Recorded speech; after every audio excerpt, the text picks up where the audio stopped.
The champagne flute trembled slightly in my hand as I watched my brother Daniel raise his glass at his engagement dinner.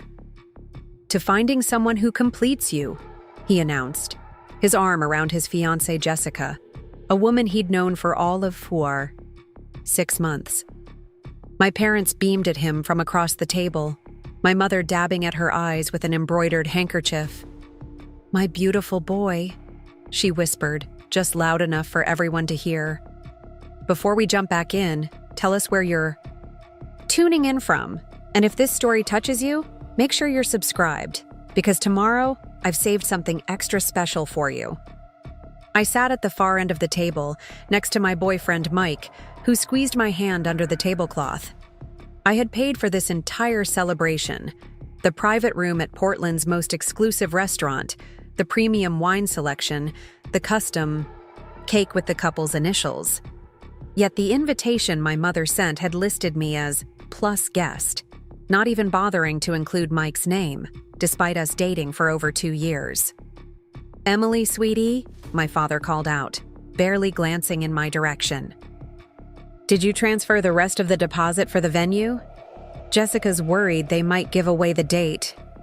No congratulations on my recent promotion, no questions about my life, just another task on the family to-do list with my name beside it. "Already done," I replied, forcing a smile. "And I booked the photographer you wanted, the one who usually requires a year's notice." I didn't mention that securing him had required calling in a favor from Mike's boss at the architectural firm, or that it had cost nearly double what they'd budgeted, a difference I'd quietly covered. "See?" my mother said to Jessica. "Our Emily handles these things. She's always been so practical." The way she said practical made it sound like a consolation prize for not being the favorite. Daniel smirked slightly, then went back to describing their honeymoon plans. A 3-week tour of Mediterranean islands that he certainly couldn't afford on his entry-level position at our family's construction company. As dessert arrived, I excused myself to use the restroom. In the privacy of the marble-lined space, I caught my reflection in the mirror. Tailored blazer, carefully applied makeup, the emerald necklace Mike had given me on our anniversary. On paper, I was successful. Executive position at Thompson Innovations, my own home, a loving relationship. Yet here, within my family, I was still just Emily, reliable, practical, good for picking up checks and smoothing over problems. I took a deep breath, fixed my lipstick, and straightened my shoulders. I had one more dinner to get through. I could do this. When I returned to the table, I noticed my father had moved to sit next to Mike, probably to discuss what else he could contribute to Daniel's wedding. I slipped back into my seat just in time to hear my father's words. "The construction business is struggling right now, so we're counting on family to help make this wedding special for Daniel. He's going to take over the company someday, after all." Mike nodded politely. "I understand family is important. Emily's always spoken highly of Rodriguez Construction." My father barely acknowledged Mike's comment. "So, Mike, I corrected automatically. "Right, Mike," Emily mentioned. "You work at some architecture firm?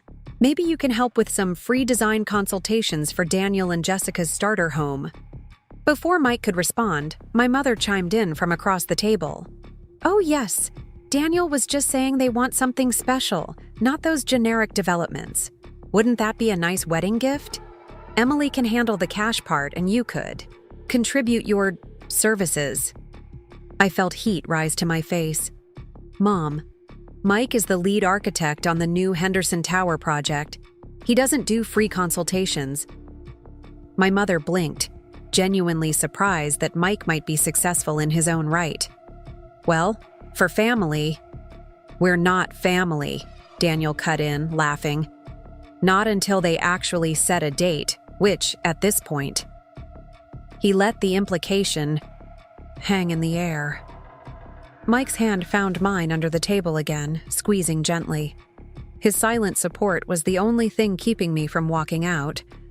"Actually," Mike said, his voice calm and measured, I've been meaning to talk to you about Rodriguez Construction. My firm has been examining potential contractors for the Riverview project, and I noticed your company bid on it. My father straightened, suddenly interested. The Riverview project was a major development that could potentially save their struggling business. Yes, we did. Haven't heard back yet, though. Mike nodded. The decision makers are being very thorough. Do you know anyone on the inside? My father asked, his tone shifting from dismissive to eager.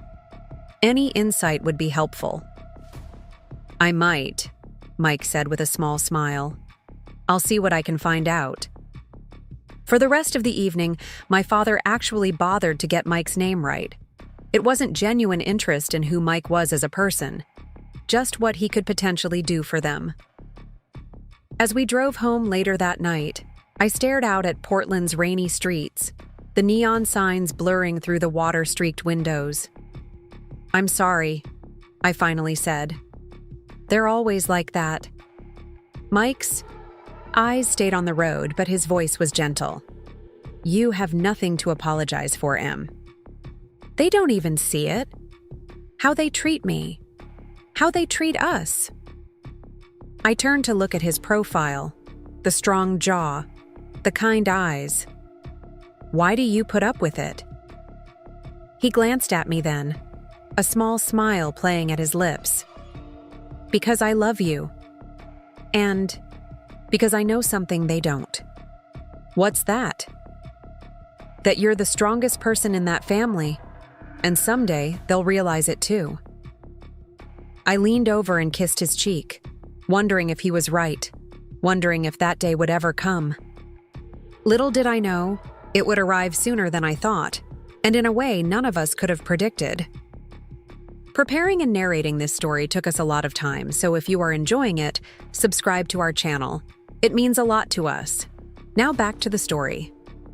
I wasn't always the family ATM. There was a time when I thought being the responsible one meant being valued, not just useful. I remember sitting at our kitchen table at 12 years old, proudly showing my mother the straight A's on my report card. She glanced at it, nodded, and then immediately turned her attention to Daniel, who had managed to get a C in math instead of his usual D. You're improving, she exclaimed, pulling him into a tight hug. See? I told you that you could do it! My father ruffled Daniel's hair and promised him a new bike if he kept it up. My own achievement sat unacknowledged between us, like an unwelcome guest at dinner. I learned early that in the Rodriguez family, mediocrity from Daniel was celebrated while excellence from me was expected. I adapted, finding validation elsewhere. In teachers who actually noticed my work, in scholarships that recognized my potential, in the quiet satisfaction of knowing my own worth even when my family didn't see it. By the time I graduated school, I had enough scholarships to attend any university I wanted. I chose Portland State, not because it was my dream school, but because staying close to home meant I could keep an eye on my aging grandparents who lived nearby. My parents were too busy with Daniel's struggling college career to visit them regularly, so the responsibility fell to me, as it always did. While Daniel partied his way through 3 different universities on my parents' dime, eventually, dropping out completely, I worked part-time jobs alongside my full course load. I still managed to graduate summa cum laude with a business degree, but my graduation ceremony was sparsely attended. My parents had scheduled it in their calendar, but that morning, Daniel called with a crisis. He had crashed his car, again, and needed them to pick him up. They sent me a text with scattered apologies and promises to celebrate later. That celebration never happened. After college, I landed an entry-level position at Thompson Innovations, a rapidly growing tech company. The pay wasn't extraordinary, but the growth potential was. I rented a tiny studio apartment, lived frugally, and poured myself into my work. Meanwhile, my parents set Daniel up with a management position at Rodriguez Construction, despite his complete lack of qualifications. It's the family business, my father explained when I questioned the decision. He needs to learn the ropes. Those ropes apparently included a company car an expense account, and multiple chances after costly mistakes. Each time Daniel drove the company toward another financial cliff, guess who received the call to help smooth things over? Each time I dipped into my savings, convinced myself it was an investment in my family, and tried to ignore the growing resentment taking root in my chest. When I met Mike at a charity fundraiser 3 years ago, I wasn't looking for a relationship. I had dated occasionally, but those connections often fizzled out once men realized my family obligations meant canceling plans whenever a Daniel emergency arose. Mike was different. He understood family complexity. His own parents had divorced when he was young, leaving him to navigate split holidays and competing loyalties. There was an ease between us from the very beginning, a sense that we saw each other clearly. On our third date, my phone rang with my father's number. It was a familiar scenario. Daniel had approved materials for a project without checking specifications, and now they faced potential legal issues with the client. I prepared my usual excuse to cut the evening short, but Mike surprised me. "Take the call," he said. "Handle what you need to. I'll drive you wherever you need to go." Instead of being frustrated by the interruption, he became my partner in solving it. He even contributed valuable insights about construction liability from his architectural background. By the end of the night, not only had we resolved my family's crisis, but I had also discovered what it felt like to have genuine support. As our relationship deepened, I kept waiting for Mike's patience to wear thin. It never did. What did wear thin was my own tolerance for how my family treated him and me. The more I experienced healthy relationships with Mike and my colleagues at Thompson Innovations, the more glaring the dysfunction at home became. At work, I flourished. I moved up from my entry-level position to project management, then to department head, and finally to executive leadership. Each promotion came with increased responsibility and compensation, which should have meant financial independence.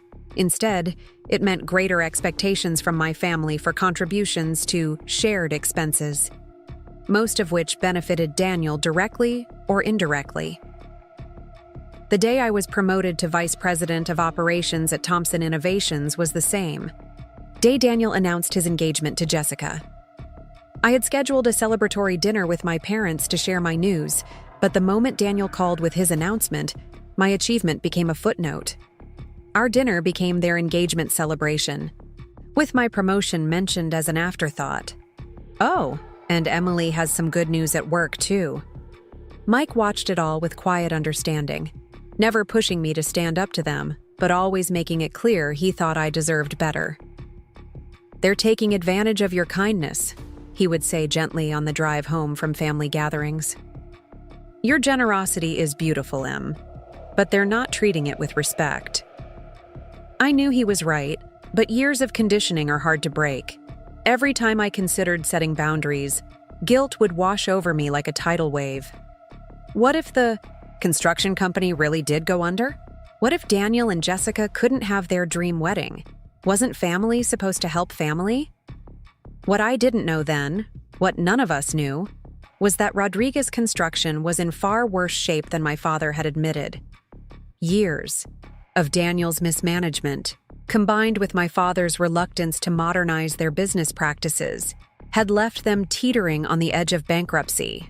They had taken out high-interest loans, leveraged properties, and even begun selling equipment to maintain the appearance of solvency.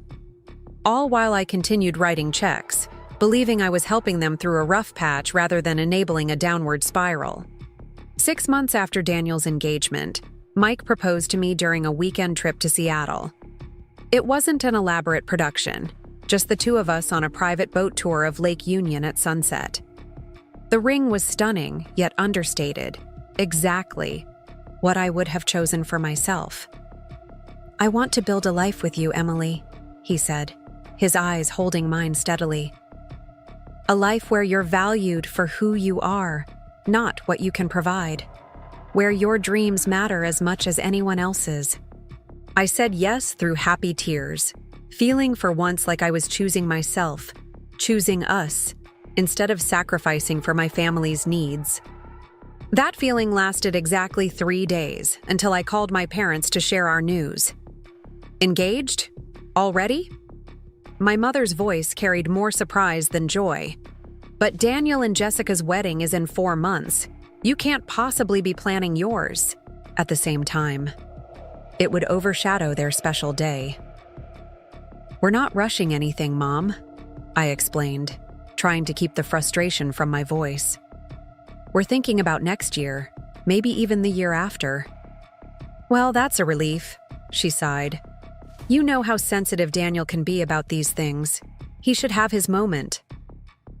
My father's reaction wasn't much better. Does Mike, I corrected for the 100th time. Right, Mike. Does he understand about the family business? About his responsibilities once he's part of this family?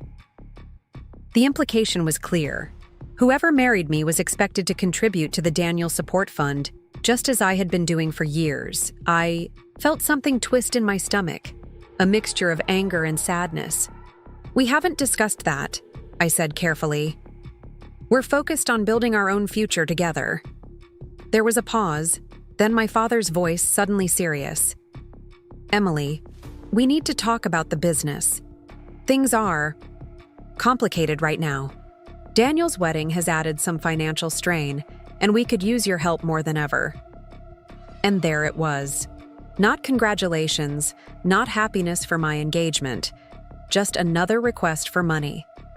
I closed my eyes, feeling Mike's supportive hand on my shoulder. Dad, I've already contributed to Daniel's wedding fund, the amount we agreed on. Yes, but there have been some additional expenses. The venue required a larger deposit than we expected, and Jessica has her heart set on this designer dress. I took a deep breath. I can't right now, Dad. Mike and I are saving for our own future. The silence on the other end of the line spoke volumes. It was the first time I had ever said no to them, and neither of us quite knew how to proceed from there. I see, my father finally said, his voice cooler than before. Well, I suppose we'll figure something out. Your mother wants to know if you're bringing Mike to Daniel's engagement party next weekend. The abrupt change of subject was a familiar tactic. When emotional manipulation didn't work, pretend the conversation never happened. I agreed that yes, Mike would attend, and ended the call feeling strangely hollow. They didn't even say congratulations, I whispered as Mike pulled me into a hug. Their loss, he murmured against my hair. We'll celebrate with people who genuinely care about our happiness. And we did. My colleagues at Thompson Innovations threw us a surprise engagement lunch. Mike's architectural firm sent an exquisite bouquet and champagne. Our friends organized an impromptu celebration dinner. In those moments, surrounded by genuine joy for our relationship, I could almost forget the cold response from my family. Almost. The engagement party for Daniel and Jessica was held at the Portland Vineyard Estates, a venue so far beyond their budget that I knew immediately who had covered the difference. My parents greeted guests with beaming smiles and expansive gestures, playing the role of generous hosts without acknowledging the financial reality behind their generosity. Mike and I arrived promptly at 7, bearing a thoughtfully selected gift, a rare vintage wine from a collector Mike knew, something special that showed consideration rather than just a hefty price tag. My mother accepted it with a distracted, "Oh, how nice," before immediately turning to greet more important guests. We found our table at the back of the room, far from the family section near the front. I tried not to let it bother me, reminding myself that the seating arrangement didn't define our relationship. But when I saw that my name card read Emily Rodriguez with no mention of Mike, despite having RSVP'd with him as my fiancé, the slight felt deliberate. "I'll go get us some drinks," Mike offered, sensing my discomfort. As he walked away, my cousin Sophia slipped into his empty chair. Unlike the rest of my family, Sophia had always seen me clearly. We had been close as children, but had drifted apart when she moved to Chicago for work. Seeing her familiar face was like finding an unexpected ally in hostile territory. "So, engaged, huh?" She grinned, grabbing my hand to examine the ring. "It's gorgeous, Em. And more importantly, you look happy." "I am," I admitted. "Mike is. He's everything I didn't know I deserved." Sophia's expression softened. "You deserve the world, cousin. Always have." She glanced around the lavish room, then leaned closer. "What's the deal with all this? Last I heard, Uncle Robert was complaining about cash flow problems at the company." I shrugged, uncomfortable with discussing family finances even with Sophia. "You know how it is. Daniel gets what Daniel wants." "And Emily pays for it?" she guessed, raising an eyebrow. When I didn't answer, she sighed. "Some things never change. Remember when we were kids and he broke your science project the night before the fair? Your parents made you help him finish his instead of fixing yours." The memory stung more than I expected. I had spent weeks on that project, a complex ecosystem model that my science teacher had thought might win at the state level. Daniel had knocked it over while playing indoor baseball, something he wasn't supposed to be doing in the house. Rather than disciplining him, my parents had insisted I help him complete his hastily assembled solar system model, which earned him a participation ribbon while I received an incomplete grade. "Ancient history," I murmured, though we both knew it wasn't. It was just the earliest chapter in a continuing story. Mike returned with our drinks, and Sophia excused herself after extracting a promise that we would catch up properly soon. As the evening progressed, I watched Daniel and Jessica accept congratulations and gifts, their future seemingly golden in the warm vineyard lighting. My brother had failed upward his entire life, cushioned by family support that I had helped provide. Yet here I sat with my own fiancé, and my parents had barely acknowledged our engagement. The contrast became even more stark when it was time for toasts. My father stood, champagne flute raised, his voice carrying across the hushed room. When a man watches his son grow up, he hopes for certain things, he began, his eyes misting slightly. He hopes his son will find purpose, passion, and love. Daniel has found all three. In Jessica, he has found a partner who complements him perfectly. In the family business, he has found his calling. And in his approach to life, he has always shown a passion that makes his mother and me enormously proud.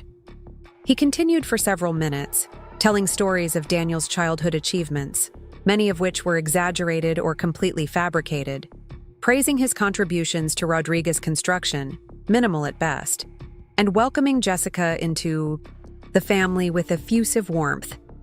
Not once did he mention me, his only daughter, sitting in the back of the room with my newly minted fiancé.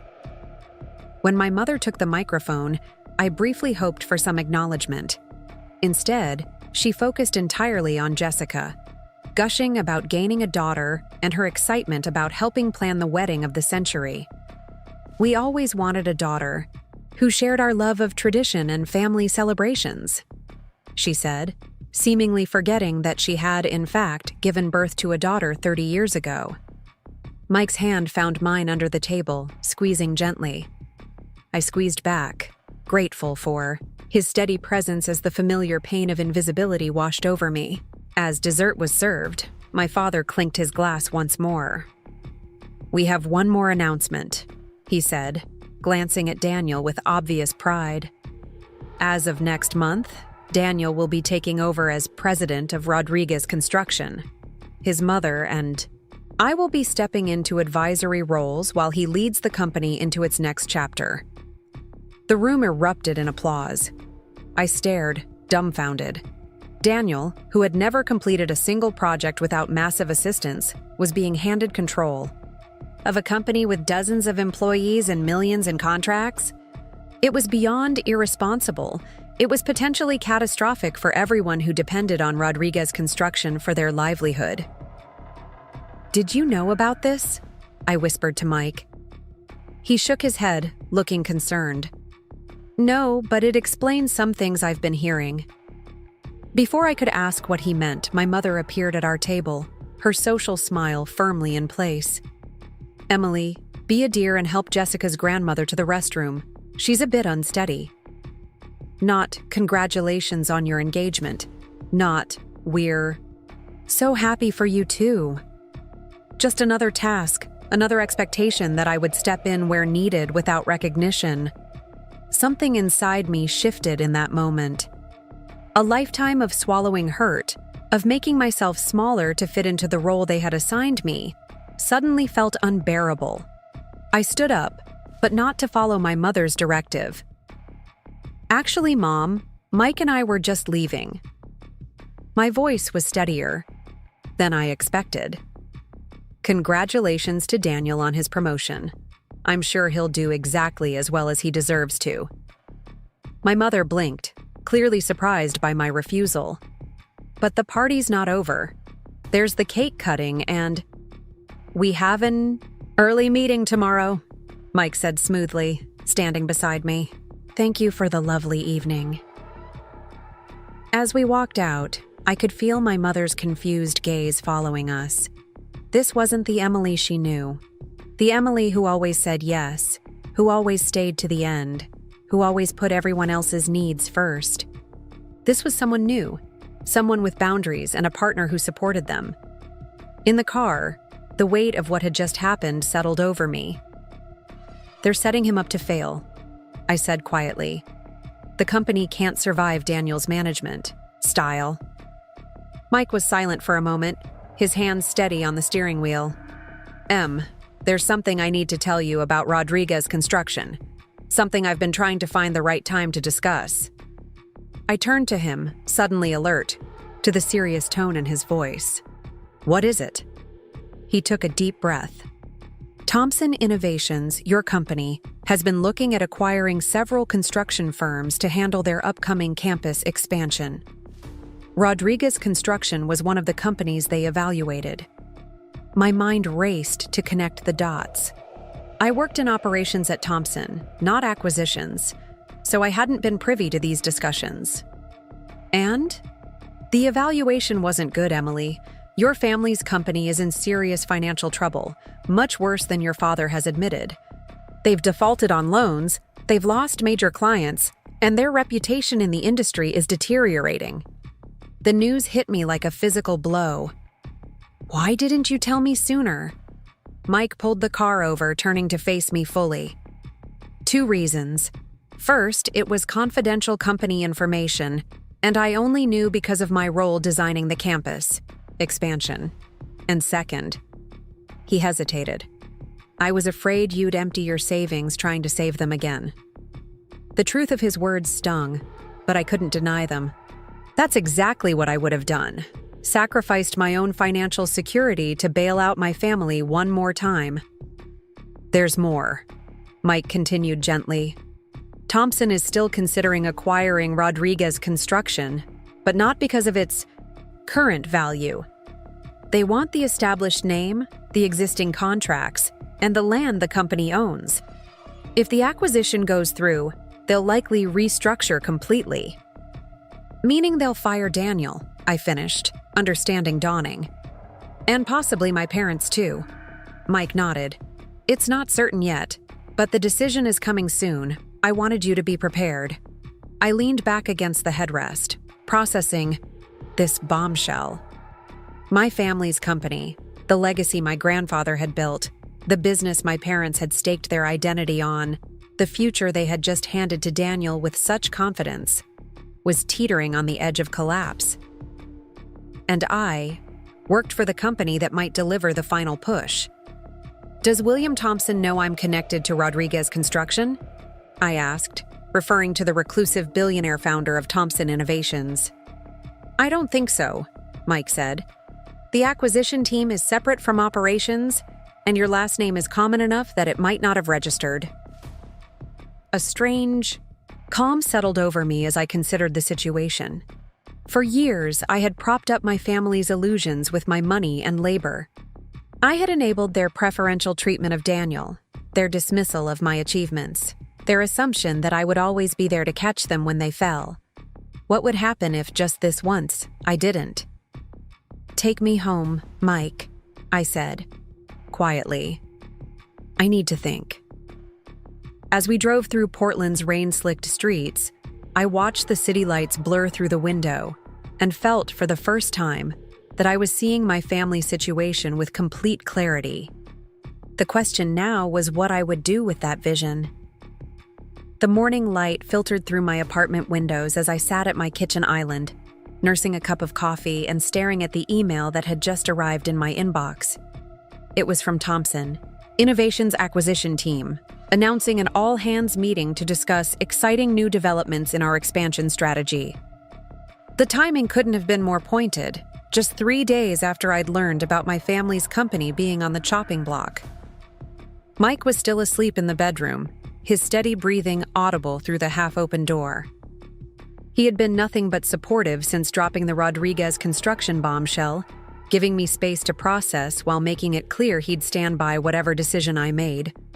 The problem was, I didn't know what that decision should be. Part of me wanted to march into William Thompson's office and reveal myself as the daughter of Rodriguez Construction's owners to beg for mercy on my family's behalf. Another part, a part I was only beginning to acknowledge, whispered that perhaps this was the natural consequence of years of mismanagement and nepotism. Maybe Daniel needed to face the reality of his incompetence rather than being rescued, yet again.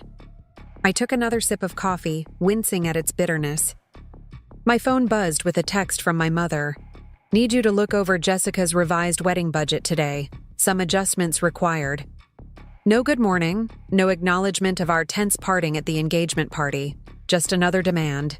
Before I could respond, another text arrived. "Also, your father says the business account is running low. Can you transfer your quarterly contribution early? Things are a bit tight with Daniel's new position requiring office renovations." Office renovations. They were spending money on redecorating Daniel's workspace while the company teetered on the edge of bankruptcy. The irony was almost too much to bear. I set my phone down without replying, something I would never have done before. The strange calm that had settled over me the night before remained, giving me a new perspective on the patterns that had defined my life for so long. Mike emerged from the bedroom, hair tousled from sleep. He kissed the top of my head before pouring himself coffee. "Morning. How are you feeling about everything?" "Conflicted," I admitted. "There's a company meeting today about the acquisitions. I'm not supposed to know anything about it, so I'll have to pretend to be surprised." Mike leaned against the counter, studying me. "And what about your family? Are you going to warn them?" That was the million-dollar question, wasn't it? If I told my parents about Thompson's plans, I'd be betraying my company's confidentiality. If I didn't, I'd be letting my family walk blindly into a corporate ambush. Neither option felt right. "I don't know," I said honestly. "Part of me thinks they deserve to know what's coming, but another part thinks they might finally have to face reality," Mike finished for me. He understood the complexity of my feelings better than I did sometimes. "Is that terrible of me?" I asked, vulnerability creeping into my voice. Mike set down his coffee and took both my hands in his. "Emily, listen to me. You've spent your entire life shouldering responsibilities that weren't yours to carry. You've poured money, time, and emotional energy into a family that consistently takes you for granted. It's not terrible to wonder what would happen if you stepped back. It's human." His words resonated in a way I wasn't prepared for. Tears pricked at the corners of my eyes. "I just keep thinking about all the employees at Rodriguez Construction, the people who depend on that paycheck. It's not just about my family." "That's a fair concern," Mike acknowledged. "But remember, Thompson Innovations doesn't have a history of mass layoffs after acquisitions. They typically retain most staff, just under new management. The only people likely to lose their positions are the current leadership," I finished. "My parents, Daniel, The very people who had built a company culture where mediocrity was rewarded if it came with the right last name. I squared my shoulders and made a decision. I'm not going to say anything yet. I'll go to the meeting today, hear what they have to say officially, then decide my next move. Mike nodded, respecting my choice without pushing. Whatever you decide, I'm with you. I kissed him goodbye and headed to work, the weight of familial expectation heavy on my shoulders. When I arrived at Thomson Innovation's gleaming headquarters, I tried to act normal, exchanging pleasantries with colleagues who had no idea about my personal connection to their business strategy. The all-hands meeting was scheduled for 10 a.m. in the main conference center. I arrived precisely on time, taking a seat toward the middle of the room, not so far back that I appeared disinterested, not so close to the front that I'd draw attention. Perfect Emily, always calculating the right move to avoid rocking the boat. The room buzzed with speculation. Thomson Innovations had been expanding aggressively over the past year, moving beyond their core technology business into real estate, construction, and sustainable energy. William Thomson himself rarely attended these announcements, preferring to let his executive team handle day-to-day operations while he focused on innovation and strategy. So when the man himself walked into the room, an immediate hush fell over the crowd. William Thomson was in his early 60s but moved with the energy of someone decades younger.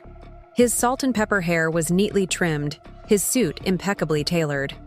Despite his billions, he had a reputation for approachability and genuine interest in his employees' well-being. "Good morning, everyone," he began, his voice carrying easily through the space. "I'll keep this brief because I know you all have important work to do. Today, I'm pleased to announce that Thomson Innovations will be acquiring Rodriguez Construction as part of our campus expansion initiative." My stomach clenched as he continued, outlining the strategic advantages of the acquisition. Rodriguez's established name in the Pacific Northwest, their existing contracts, and, most importantly, the land they owned adjacent to Thomson's current headquarters. "The transition will begin next month," Thomson explained.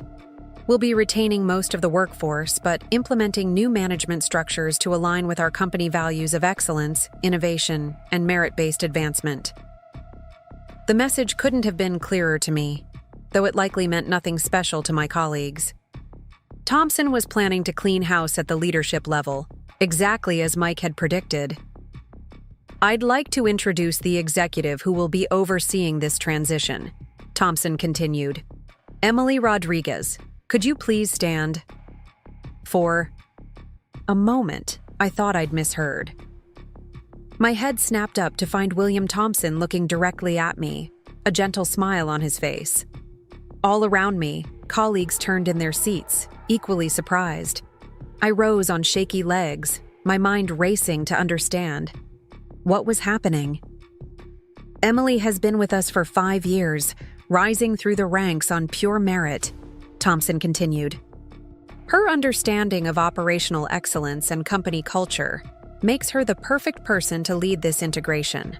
And as some of you may not know, she has a unique perspective on Rodriguez Construction." He knew. Somehow, William Thomson knew exactly who I was. "Emily, would you like to say a few words?" he invited, gesturing me toward the podium. Walking to the front of the room felt like an out-of-body experience. I hadn't prepared remarks. I hadn't even known I would be involved in the acquisition, let alone leading it. But as I reached the podium and faced my colleagues, a lifetime of being reliable, of finding solutions under pressure, kicked in. "Thank you, Mr. Thomson. Yes, Rodriguez Construction is my family's company, founded by my grandfather and currently run by my parents and brother." I paused, searching for words that were both truthful and professional. "This acquisition represents an opportunity to preserve what works well at Rodriguez while implementing the standards of excellence that have made Thomson Innovations an industry leader." I managed to make it through a few more minutes of generic corporate speak before returning to my seat, mind whirling. As soon as the meeting ended, I received an email requesting my presence in William Thomson's office. His executive assistant, ushered me in without delay. Thompson's office was surprisingly modest, spacious but not ostentatious, with large windows overlooking the Portland skyline. He gestured for me to take a seat across from him. "I imagine you have questions," he said, getting straight to the point. "Several," I admitted. "How long have you known about my connection to Rodriguez Construction?" Thompson leaned back in his chair. "Since your first promotion to management, I make it a point to know the backgrounds of everyone in leadership positions here.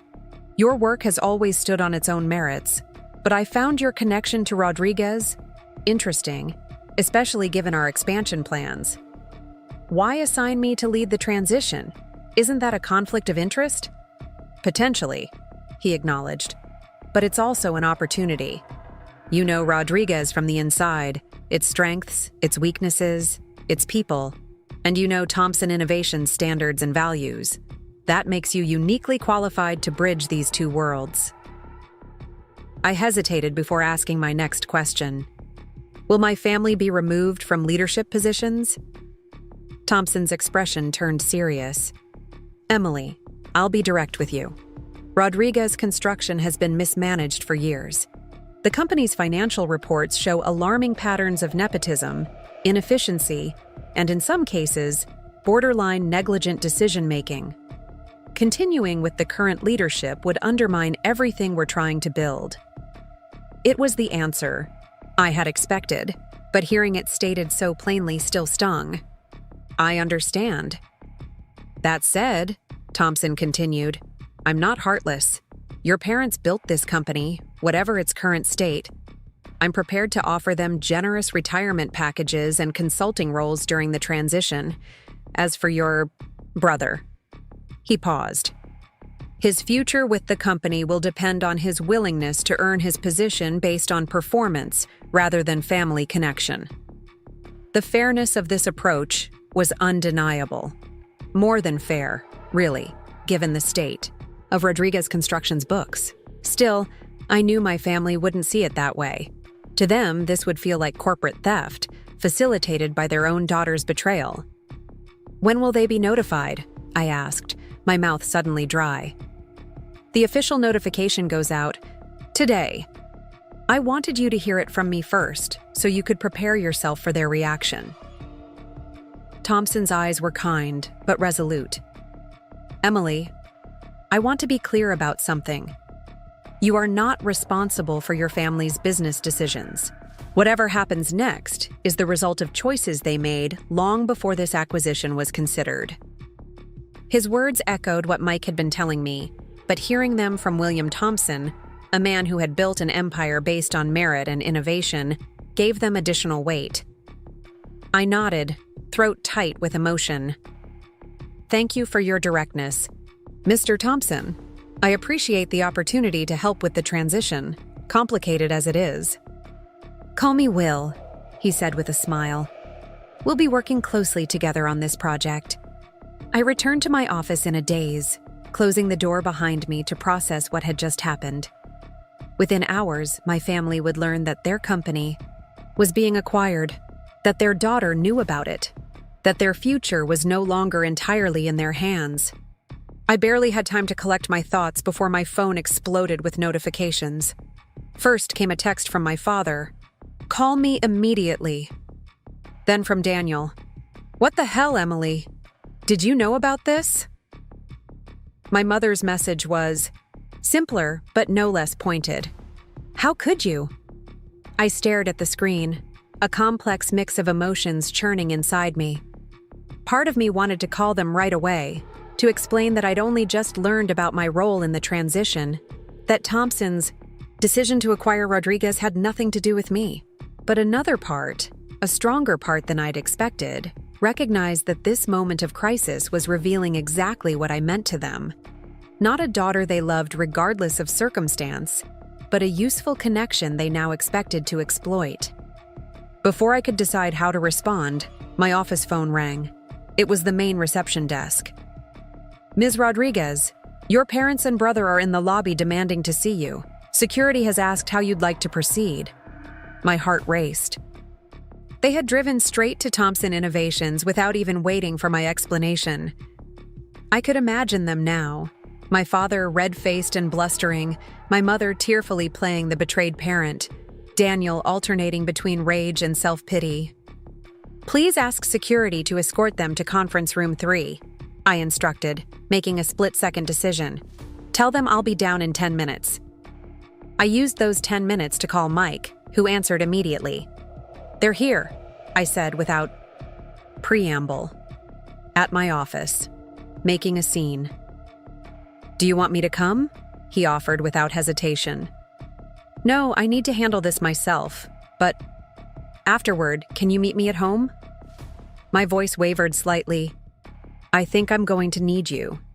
I'll leave work early. Just say the word when you're heading back."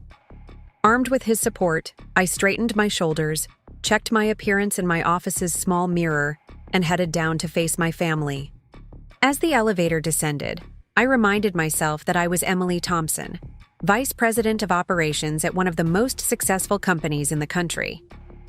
I was competent, respected, and no longer defined solely by my role in the Rodriguez family drama.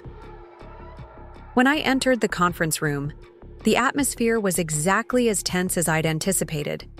My father stood by the window, tension radiating from his rigid posture. My mother sat at the table, dabbing at her eyes with a tissue. Daniel paced like a caged animal, spinning to face me the moment I walked in. "How long have you known?" he demanded, skipping any greeting. "How long have you been plotting against your own family?" I closed the door quietly behind me. I didn't know about the acquisition until recently, and I only learned about my role in the transition process this morning, during the same meeting where it was announced to everyone else. "Bullshit," Daniel spat. "You work here. You must have known they were targeting us." "Emily," my father cut in, his voice strained, "whatever they're offering you to facilitate this takeover, we can match it. This is your family legacy we're talking about, your brother's future." The fact that he immediately assumed I could be bought, that my loyalty should be for sale to the highest bidder, said everything about how he viewed me. Not as a daughter making her own career path, but as an asset to be deployed for Daniel's benefit. "This isn't about money," I said, keeping my voice level. "Thompson Innovations is acquiring Rodriguez Construction because it makes strategic business sense. The decision was made based on thorough evaluation of the company's performance, assets, and potential." "Performance?" my father repeated, his face darkening. "What does that even mean? We've been in business for 30 years. We've weathered every economic downturn. We've built half the major projects in this city. Dad, the company is on the verge of bankruptcy," I said, finally speaking the truth they had been avoiding. "The books are a mess. You've been taking out high-interest loans to cover operating expenses. You've lost major clients due to missed deadlines and quality issues." The color drained from my father's face. "How do you know that?" "Because Thompson's acquisition team did their due diligence. Every problem, every shortfall, every questionable decision. It's all documented in their reports." I took a deep breath. "Including the fact that Daniel approved materials that failed safety inspections on the Westlake project, which could have resulted in catastrophic failure if it hadn't been caught by the city inspector." Daniel's expression shifted from anger to alarm. "That was an honest mistake. Anyone could have—" "It wasn't a mistake," I interrupted. "It was negligence. You didn't review the specifications because you were too busy planning your engagement party. An engagement party that I paid for, by the way." My mother finally spoke up, her voice quavering with emotion. "How can you speak to your brother this way? After everything we've done for you?" The absurdity of her statement almost made me laugh. "What exactly have you done for me, Mom? Forgotten my achievements? Dismissed my relationship? Used me as an ATM for Daniel's failures? Please, enlighten me about all the ways you've supported me." The conference room fell silent. Never in my life had I spoken to my parents this way. The dutiful daughter had always swallowed her hurt, always made herself smaller to maintain family peace. But that Emily was gone, replaced by someone who finally saw her worth clearly. Mr. Thompson has authorized me to offer you both consulting positions during the transition, I continued, addressing my parents. You'll receive generous compensation packages in recognition of your years building the company. The employees will keep their jobs. The Rodriguez name will remain on certain legacy projects. And what about me? Daniel demanded. What happens to my position? I met his gaze steadily. You'll have the opportunity to interview for a role appropriate to your actual skills and experience. If hired, you'll be evaluated on the same performance metrics as every other employee. That's outrageous, he exploded. It's my company. Dad promised it to me. It's not your company anymore, I said simply. And it hasn't been healthy for years. This acquisition is saving Rodriguez Construction from collapse, not stealing it from you. My father sank into a chair, the fight suddenly leaving him. When did you become so cold, Emily? So corporate? I'm not being cold, Dad. I'm being honest, probably for the first time in my life. The truth is, Rodriguez Construction needs new leadership to survive. Thompson Innovations is offering a path forward that preserves jobs and the family legacy, even if it doesn't preserve your control. And what about your wedding? My mother asked, changing tactics. We were planning to contribute, to host the rehearsal dinner. I nearly laughed at the transparent attempt to leverage my wedding against me. Mike and I will manage just fine. We always plan to pay our own way. Daniel wasn't ready to concede. So that's it? You're choosing your job over your family? Your fiancé's architectural firm probably helped orchestrate this whole takeover. Actually, Mike's firm wasn't involved in the acquisition evaluation, I clarified. And I'm not choosing my job over my family. I'm choosing reality over fantasy. I'm choosing to stop enabling patterns that have been hurting all of us for years. We won't attend, my mother declared suddenly, her voice taking on the martyred tone I knew all too well. If you go through with this, with helping these people take everything we've built, we won't be at your wedding. I can't watch you celebrate while you destroy your family. The ultimatum hung in the air between us. A year ago, even a month ago, it would have devastated me.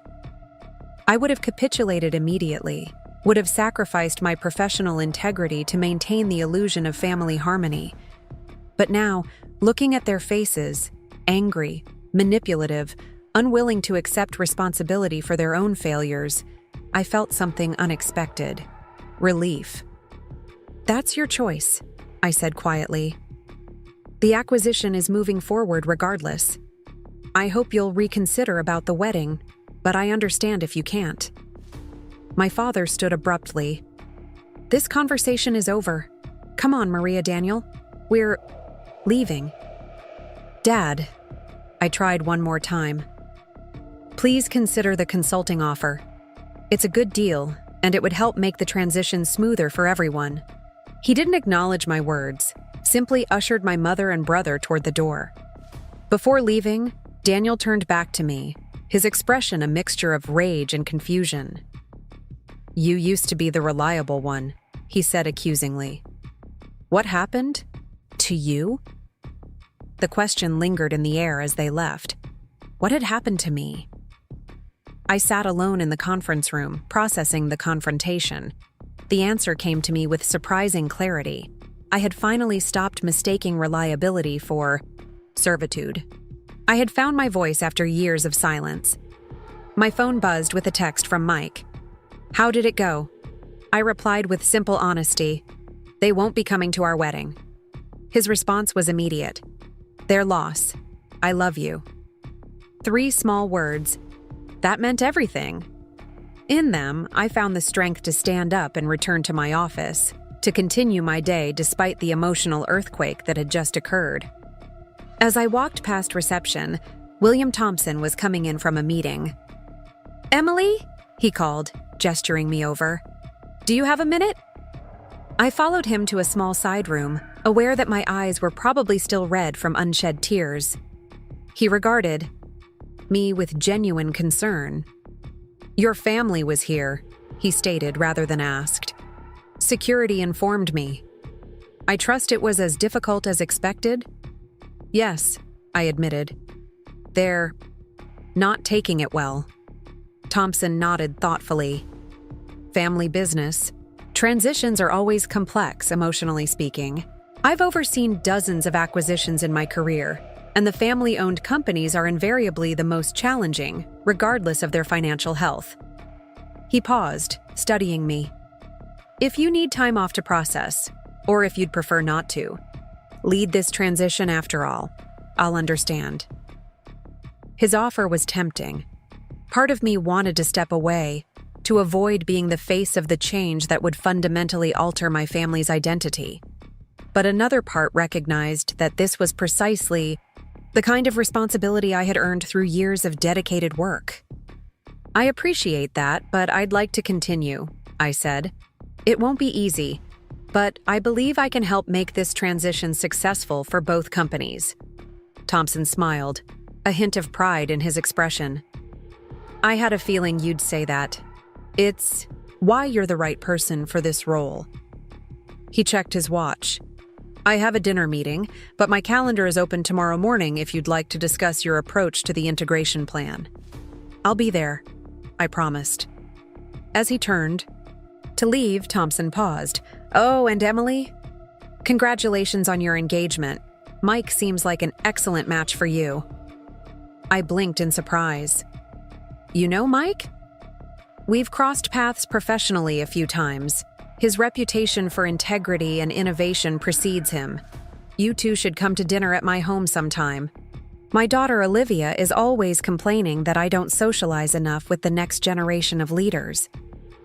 With that, he was gone, leaving me to wonder just how much William Thompson knew about my life. Had he been watching me all this time? Evaluating not just my professional capabilities but my personal situation as well? The thought was both unsettling and oddly comforting. I finished my workday on autopilot, focusing on immediate tasks rather than dwelling on the confrontation with my family. When I finally headed home, the emotional weight of the day caught up with me. I found myself crying in the car, releasing years of pent-up hurt and frustration. Mike was waiting at my apartment as promised. One look at my face told him everything he needed to know. He simply opened his arms, and I collapsed into them, allowing myself to be held together by someone who valued me for exactly who I was. "They're refusing to come to the wedding," I said once the worst of the tears had subsided. "They think I betrayed them by not somehow stopping the acquisition." Mike guided me to the couch, keeping an arm around me. "I'm sorry, Em. I know that hurts, no matter how complicated your relationship with them is. The strange thing is, I feel relieved as well as sad," I admitted. "Like a weight has been lifted. Is that terrible?" "It's honest," he said simply. "You've been carrying their expectations and demands for so long. Of course there's relief in setting down that burden, even if the circumstances are painful." I rested my head on his shoulder, drawing comfort from his steady presence. Thompson suggested we come to dinner at his home sometime. Apparently, he knows you professionally. Mike's eyebrows rose.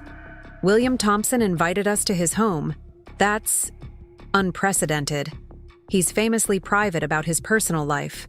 He mentioned his daughter Olivia wanting him to socialize more with younger leaders, I explained. A strange expression crossed Mike's face, surprise mixed with something I couldn't quite identify. Olivia Thompson. Wow. Did he mention when he'd like us to come to dinner? No, it seemed like an open invitation. I studied his reaction curiously. Why? Do you know her? Mike hesitated. We were in the same graduate program at Stanford. Architectural design and sustainable development. She's brilliant. Finished top of our class. You never mentioned knowing the daughter of one of the richest men in the country, I said, surprised by this revelation. It never came up, he said with a small shrug. Olivia doesn't trade on her family name. Most people in our program had no idea who her father was until graduation when he showed up with his security detail. I processed this new information, wondering what other connections existed that I wasn't aware of. The world of Portland's business elite was smaller than it appeared from the outside, apparently. "Do you think Thompson knew about us before today?" I asked. "About our engagement, I mean." Mike considered the question. "It's possible. He has a reputation for keeping tabs on promising talent, both inside and outside his company. Maybe he saw potential in both of us independently." Something about this explanation didn't quite satisfy my curiosity, but I was too emotionally drained to pursue it further. Instead, I focused on the immediate future. I need to start planning the why. Integration process for Rodriguez Construction. There's so much to consider. Personnel assessments, contract reviews, culture alignment. Mike gently took my face in his hands. "Emily, that can wait until tomorrow. Tonight you need to rest. Your family just cut you off. The company you work for just acquired your family's business. You're allowed to take a breather before diving into the logistics." He was right, of course. My instinct to bury difficult emotions in work was a pattern as old as my family's dysfunction. "What do you suggest instead?"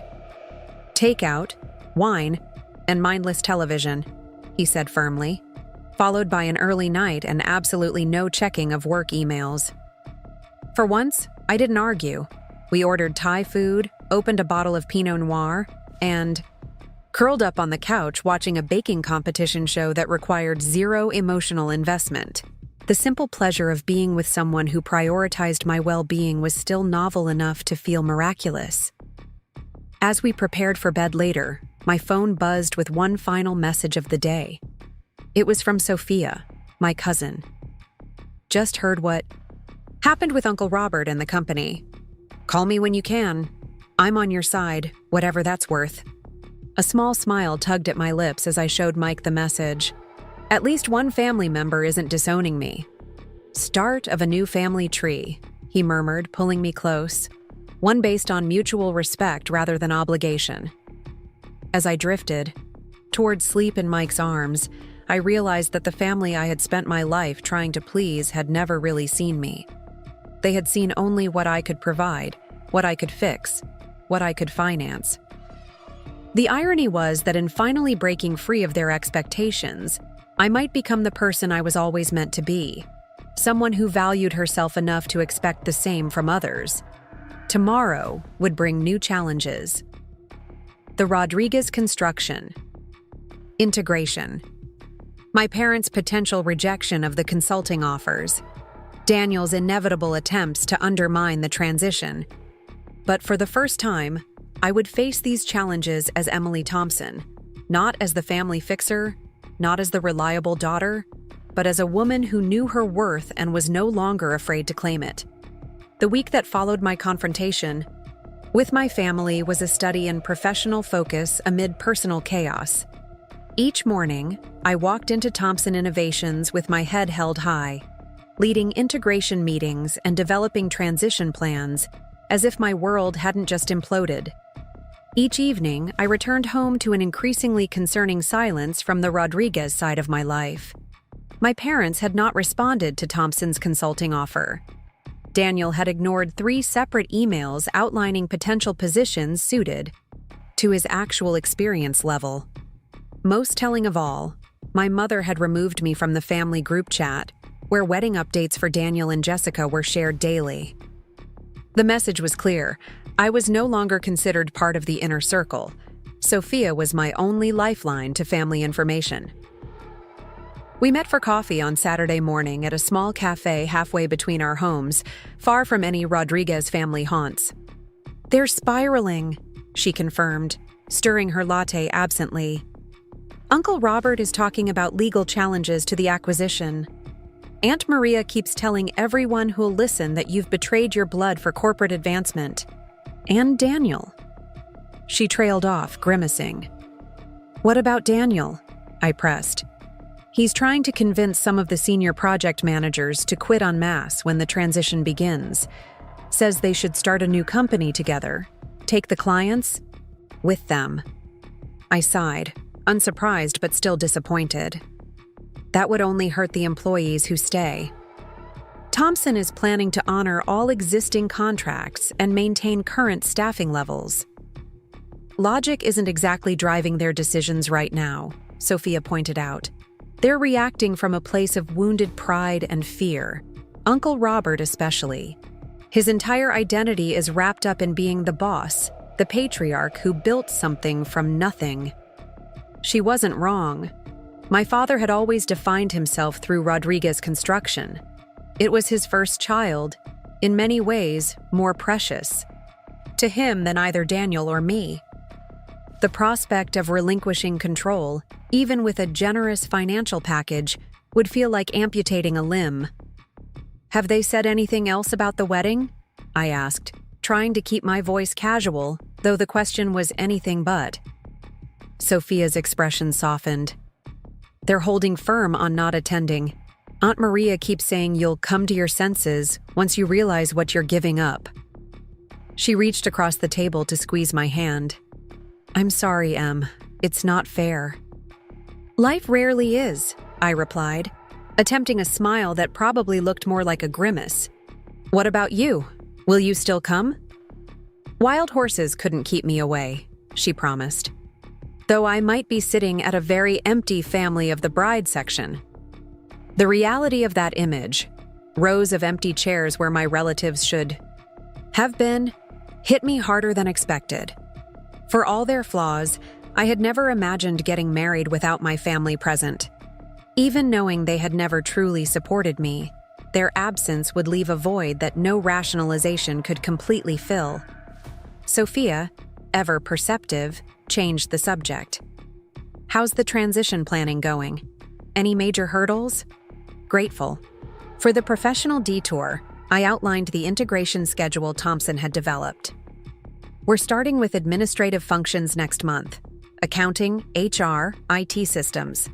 The operational integration will be phased over 6 months to minimize disruption to ongoing projects. And you're really okay leading this? Sophia asked, studying me carefully. It can't be easy being caught between worlds.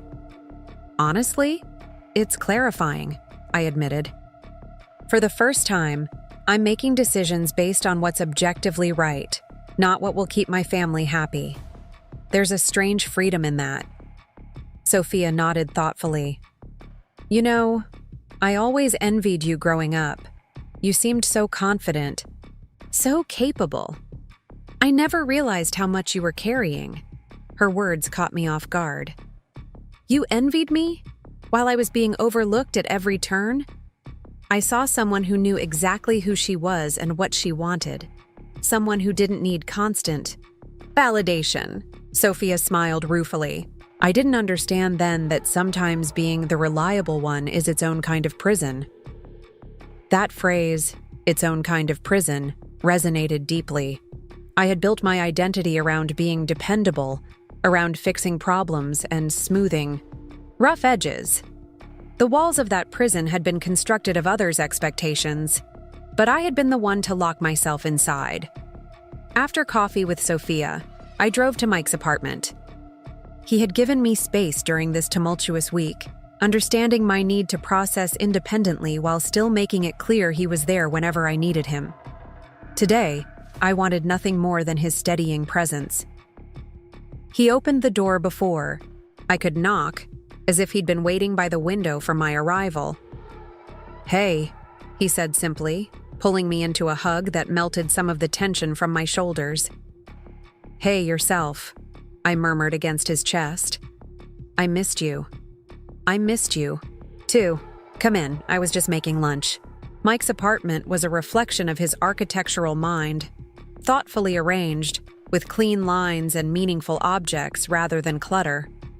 The open kitchen overlooked a small dining area where he had already set the table for 2. You knew I was coming?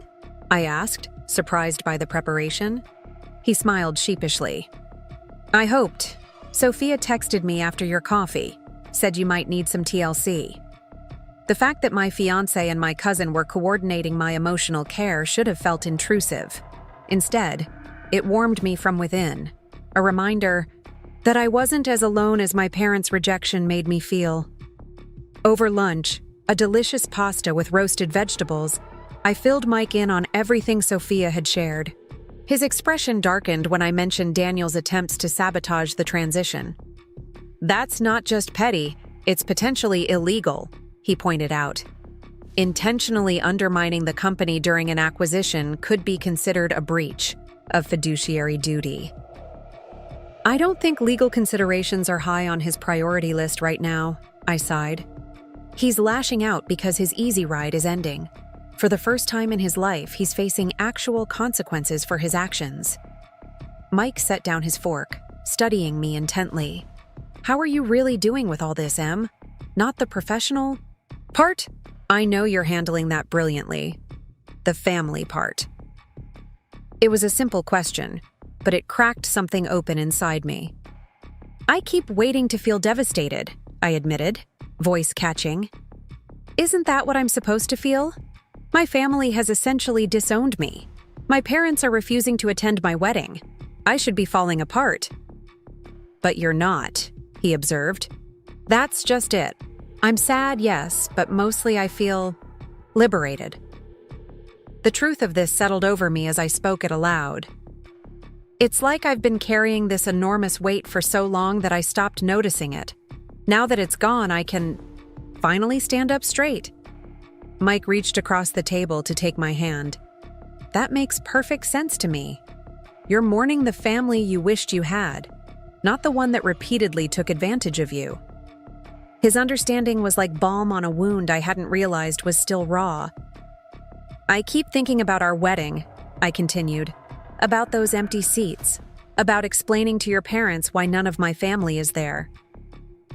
"My parents will understand," Mike assured me. "They're not exactly strangers to complicated family dynamics." His expression shifted, becoming more hesitant. "Actually, speaking of the wedding, there's something I've been meaning to discuss with you." The sudden change in his demeanor made me tense. "What is it?" "It's about William Thompson's dinner invitation." Mike set down his glass, looking uncharacteristically nervous. "There's something I should have told you earlier about my connection to the Thompson family."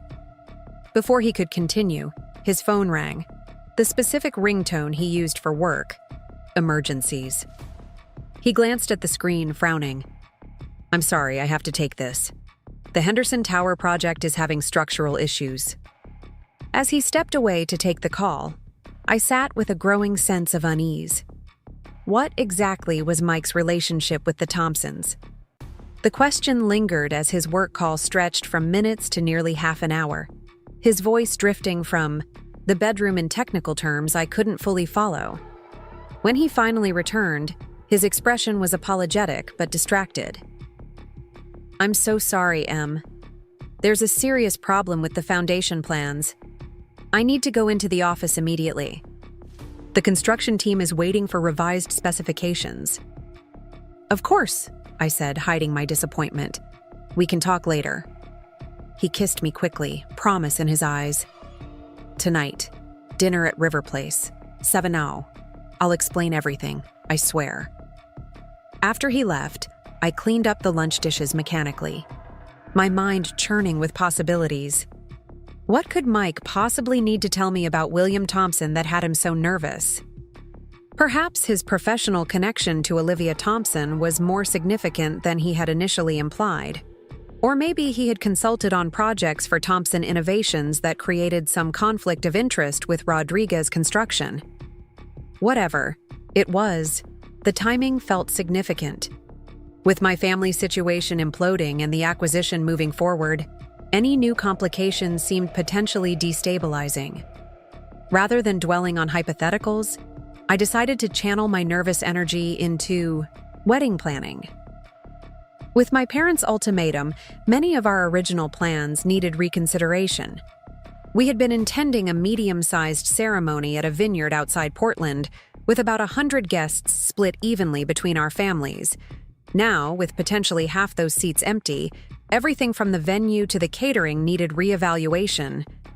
I opened my laptop and began researching smaller, more intimate venues. If the Rodriguez side of the guest list was going to be dramatically reduced, perhaps we should embrace a different vision entirely. Something more personal, less traditional. As I browsed through images of garden ceremonies and waterfront receptions, I realized I felt a surprising lightness. Without my mother's insistence on certain traditions or my father's budget constraints, which somehow never applied to Daniel's wedding, I was free to create an event that truly reflected Mike and me. By late afternoon, I had compiled a short list of alternative venues available on our planned date, along with revised catering and decoration options. Focusing on these tangible details had calmed my anxieties about Mike's mysterious Thompson connection. Whatever it was, we would face it together, just as we had faced my family's rejection. I was just closing my laptop when my phone rang with an unfamiliar number. Assuming it was a vendor returning my inquiry, I answered professionally. Emily Rodriguez speaking. Emily, hello. This is Olivia Thompson. The unexpected voice on the other end of the line momentarily stunned me into silence. William Thompson's daughter calling me personally? After a beat too long, I recovered my composure. Ms. Thompson, this is a surprise. How can I help you? A warm laugh came through the line. First, please call me Olivia. Ms. Thompson makes me feel like I'm in a board meeting. Second, I'm calling to invite you and Mike to dinner at my father's home tomorrow evening. He mentioned extending an invitation to you both. Yes, he did mention it, I confirmed, still processing the coincidence of her call right after Mike's aborted revelation. Tomorrow would be fine, I think. I'd need to check with Mike, but I don't believe we have plans. Excellent. Her tone was friendly but efficient. 7 p.m. at my father's estate in Lake Oswego. I'll text you the address and gate code. It'll be quite casual. Just you, Mike, my father, and me. Thank you for the invitation, I said automatically, professional manners filling in while my mind raced ahead. Is there anything specific I should know about the dinner? There was the slightest pause before Olivia answered. Just that my father is looking forward to getting to know you both better, outside of work contexts. He doesn't often take such a personal interest in acquisitions. Her wording struck me as peculiar. Personal interest in acquisitions, not in employees. Before I could analyze it further, she continued. I'm particularly looking forward to seeing Mike again. It's been too long since our Stanford days. Again, something in her tone, a familiar warmth perhaps, triggered that same sense of unease I'd felt during lunch. He mentioned you were classmates, I said carefully. Yes, among other things, Olivia replied cryptically. But I'll leave all that for tomorrow. I'm sure you have questions that will be better answered in person. After we hung up, I sat, motionless, staring at my phone. What exactly was happening here? First, Mike's interrupted confession about his Thompson connection, now this somewhat enigmatic dinner invitation from Olivia herself. The timing felt too deliberate to be coincidental, especially with her comment about questions being better answered in person. I checked the time, still 3 hours before I was due to meet Mike for dinner. Too much time to sit alone with my spiraling thoughts. On impulse, I grabbed my keys and headed out. If I couldn't get answers yet, I could at least keep myself occupied. I drove to a small park near the Willamette River, a quiet spot where Mike and I had often walked during the early days of our relationship. The familiar paths and river views had a calming effect, helping me organize my thoughts as I walked. What did I actually know? William Thompson had personally selected me to lead the Rodriguez construction integration. He knew about my engagement to Mike. Mike and Olivia Thompson had been classmates at Stanford. Now the Thompsons were inviting us to a private dinner at their estate. None of these facts, in isolation, seemed particularly suspicious. It was their convergence at this precise moment, coupled with Mike's obvious discomfort about discussing his Thompson connection, that raised red flags. The worst scenarios began playing through my mind. What if Mike had only pursued a relationship with me because of my Rodriguez connection? What if he had been feeding information to Thompson Innovations all along, helping them prepare for the acquisition? No. I stopped that train of thought immediately. The Mike I knew, thoughtful, principled, supportive, would never engage in such manipulation.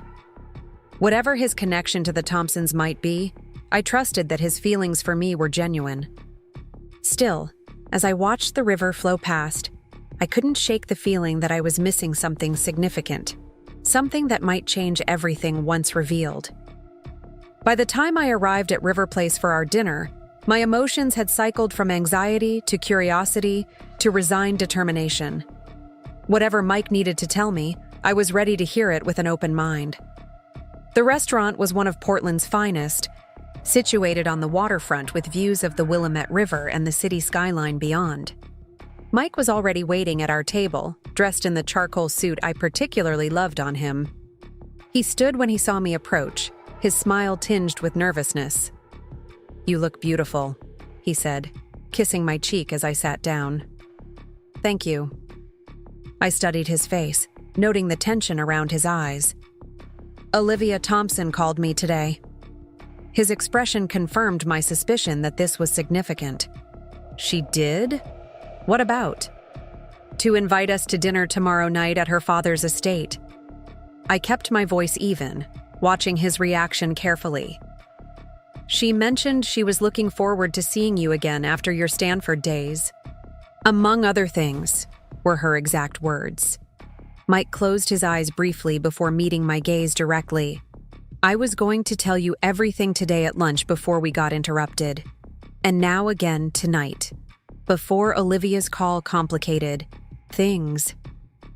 "Then tell me now," I said simply. "Whatever it is, Mike, I can handle it. What I can't handle is feeling like I'm the only one who doesn't know what's happening." He nodded, taking a deep breath. "It's not as dramatic as I've probably made it seem by being so awkward about it. The truth is, Olivia and I were more than classmates at Stanford. We dated for nearly 2 years. Of all the revelations I had imagined, this was simultaneously the most benign and the most unsettling. You dated William Thompson's daughter? And you never thought to mention this?" "I know how it sounds," he said, his expression pained. "But it ended amicably over 5 years ago, long before I met you. We stayed friends, kept in touch occasionally, but our lives went in different directions. She focused on expanding her father's sustainable energy division. I built my career in architecture. And when Thompson Innovations started eyeing Rodriguez Construction, when you learned my family company was being targeted for acquisition, you still didn't think this information might be relevant." I couldn't keep the edge from my voice. Mike looked genuinely distressed. "That's where it gets complicated. I didn't know about the acquisition target until it was already in motion. When I found out, I was as surprised as you were. I considered telling you immediately, but it felt like adding one more complication to an already impossible situation. So, when William Thompson mentioned knowing you professionally, I prompted." "He was being discreet," Mike confirmed. "He's always been extremely protective of Olivia's privacy. In the business world, he refers to our connection as a professional one to avoid drawing attention to her personal life." I sat back, processing this new information. "And tomorrow's dinner invitation? What's that about?" Mike hesitated. "I'm not entirely sure. Olivia texted me earlier today that her father wants to discuss something important with both of us. Something related to the acquisition, but also more personal." "More personal than acquiring my family's company while I lead the transition and my family disowns me?" The question came out sharper than intended. I swear to you, I have no idea what he wants to discuss," Mike said earnestly. "But I do know William Thompson well enough to trust that he wouldn't invite us to his home without good reason." The waiter appeared with water and menus, forcing a brief pause in our conversation. After he departed, I studied Mike across the table, trying to reconcile this new information with everything I thought I knew about him. "Why were you so nervous to tell me about Olivia?" I asked finally. "An old relationship isn't exactly earth-shattering news." Mike's expression shifted to something more vulnerable. "Because the Thompsons aren't just any family. Because I was worried you might think I had ulterior motives in pursuing you. Because I love you, Emily, and the thought of anything threatening what we have terrifies me." His honesty disarmed me. Whatever complex feelings I had about this revelation, I couldn't doubt the sincerity in his eyes. "I wish you had told me sooner," I said quietly. "Finding out like this, with everything else happening, it feels like one more instance where I'm the last to know something important about my own life."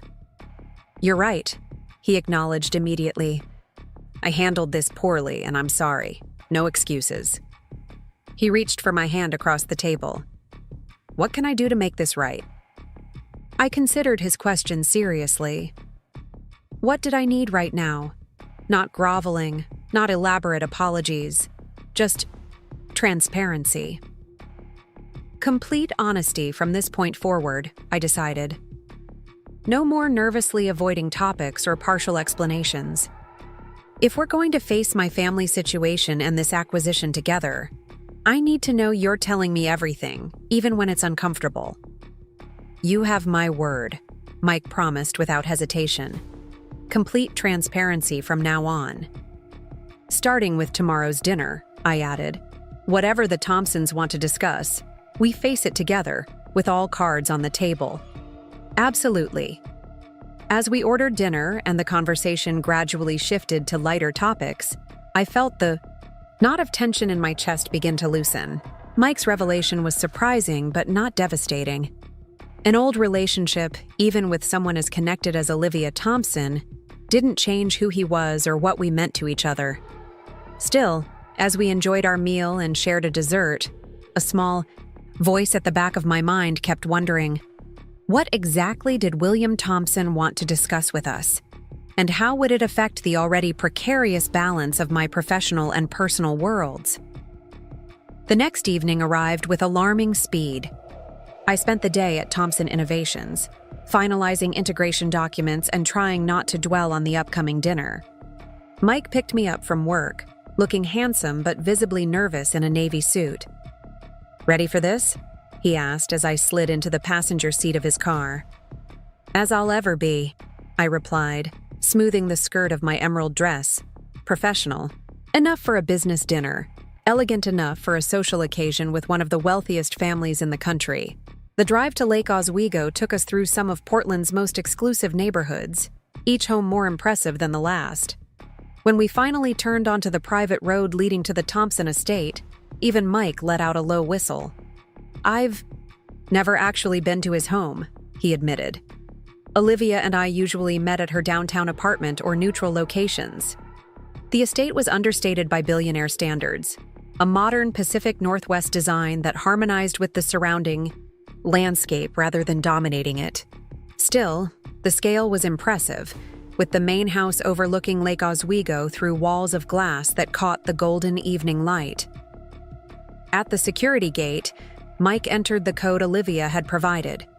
The gates swung open silently, allowing us to proceed up the curving driveway to the main entrance.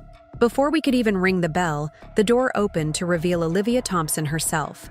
She was striking rather than conventionally beautiful. Tall and athletic, with short dark hair and intelligent eyes that assessed us immediately. Her casual elegance, silk blouse, tailored pants, minimal jewelry, made me grateful I hadn't overdressed. "Mike," she said warmly, stepping forward to embrace him briefly. "It's been too long." "Good to see you, Liv," he replied, his tone friendly but not overly familiar. She turned to me with a genuine smile. "And you must be Emily.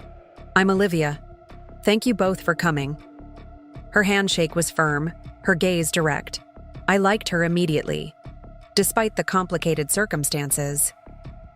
"Thank you for inviting us," I responded, matching her warm professionalism. "Dad's waiting in the atrium," she said, leading us through the architecturally stunning home. He's been looking forward to this all day. The atrium turned out to be a breathtaking space at the heart of the house, with soaring ceilings, living walls of tropical plants, and a central water feature that created a sense of tranquil movement. William Thompson rose from a seating area as we approached, dressed casually in slacks and a cashmere sweater. "Emily, Mike," he greeted us, gesturing toward the comfortable chairs arranged around a low table. "Please, make yourselves at home." A staff member appeared silently with a tray of drinks, sparkling water for Thompson, white wine for Olivia, and options for Mike and me. Once we were all settled with our beverages, Thompson leaned forward slightly, his expression thoughtful. "I imagine you're both wondering why I've invited you here," he began, "particularly given the complicated circumstances surrounding Rodriguez construction." The thought had crossed our minds, I acknowledged, maintaining my professional composure despite the surreal setting. Thompson's eyes crinkled with unexpected warmth. "First, let me say that this dinner isn't entirely business. Olivia has spoken highly of Mike for years, and your work at Thompson Innovations has been exceptional, Emily. I wanted the opportunity to know you both better outside of professional contexts." "That's very kind," Mike said, his voice betraying only the slightest tension. "Though I suspect there's more to it than that." "Direct as ever," Thompson noted with apparent approval. "Yes, there is more." He set down his glass, his expression becoming more serious. "What I'm about to share with you is information that hasn't been made public yet, though it will be announced next week. It concerns both Rodriguez Construction and your future. Emily." I straightened, mentally preparing for whatever bombshell was coming. "I'm listening." "The acquisition of Rodriguez Construction isn't merely strategic for campus expansion, though that's certainly part of it," Thompson explained. "It's actually the first phase of a much larger initiative we're calling the Portland Renaissance Project. We're planning to revitalize several struggling neighborhoods, create affordable housing alongside commercial spaces, and establish educational facilities focused on green technology training." "That sounds ambitious," I said carefully, trying to understand how this connected to me personally. "It is, and it requires leaders who understand both business realities and community needs." Thompson's gaze was steady. "Leaders like you, Emily, your dual perspective, as both a Thompson executive and someone with deep roots in the construction industry, makes you uniquely qualified to help shape this project." The implications began to dawn on me. "You're offering me a larger role in the company." "I'm offering you the opportunity to lead the entire Portland Renaissance Initiative," he confirmed. "A promotion to senior vice president, with the autonomy and resources to make a genuine difference in the city's future." The offer was extraordinarily generous, far beyond what someone my age could typically expect, even with my track record. Yet something about the timing made me hesitate. "Why tell me this now, in this setting?" I asked. "This could have been discussed at the office." Thompson exchanged a glance with his daughter before answering. "Because it's not just about business, Emily, it's also about family." "Family?"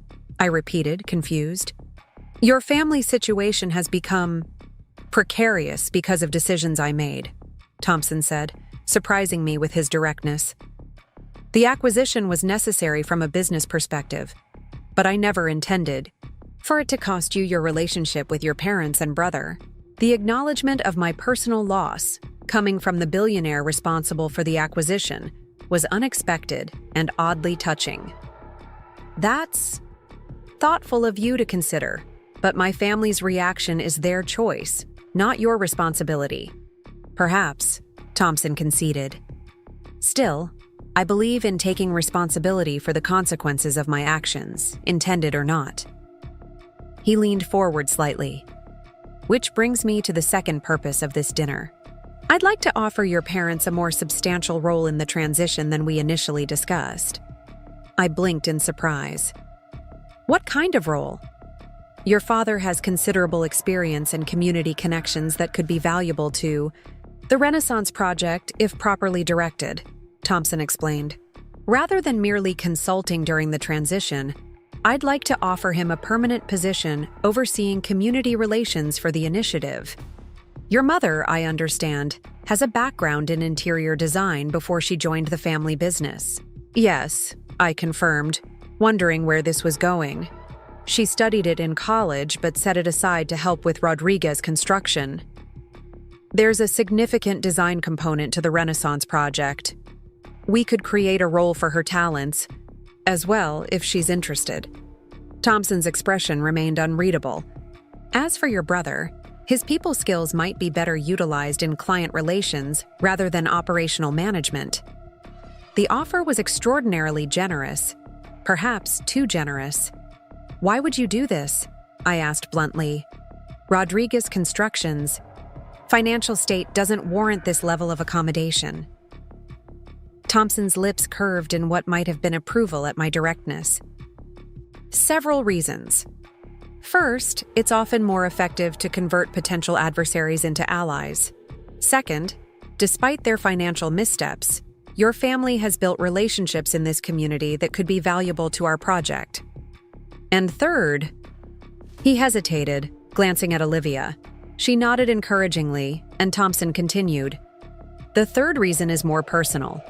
Family relationships are precious, even when complicated. I'd prefer not to be the catalyst for permanent estrangement between you and your parents. His words seemed sincere, but I couldn't shake the feeling that something remained unsaid.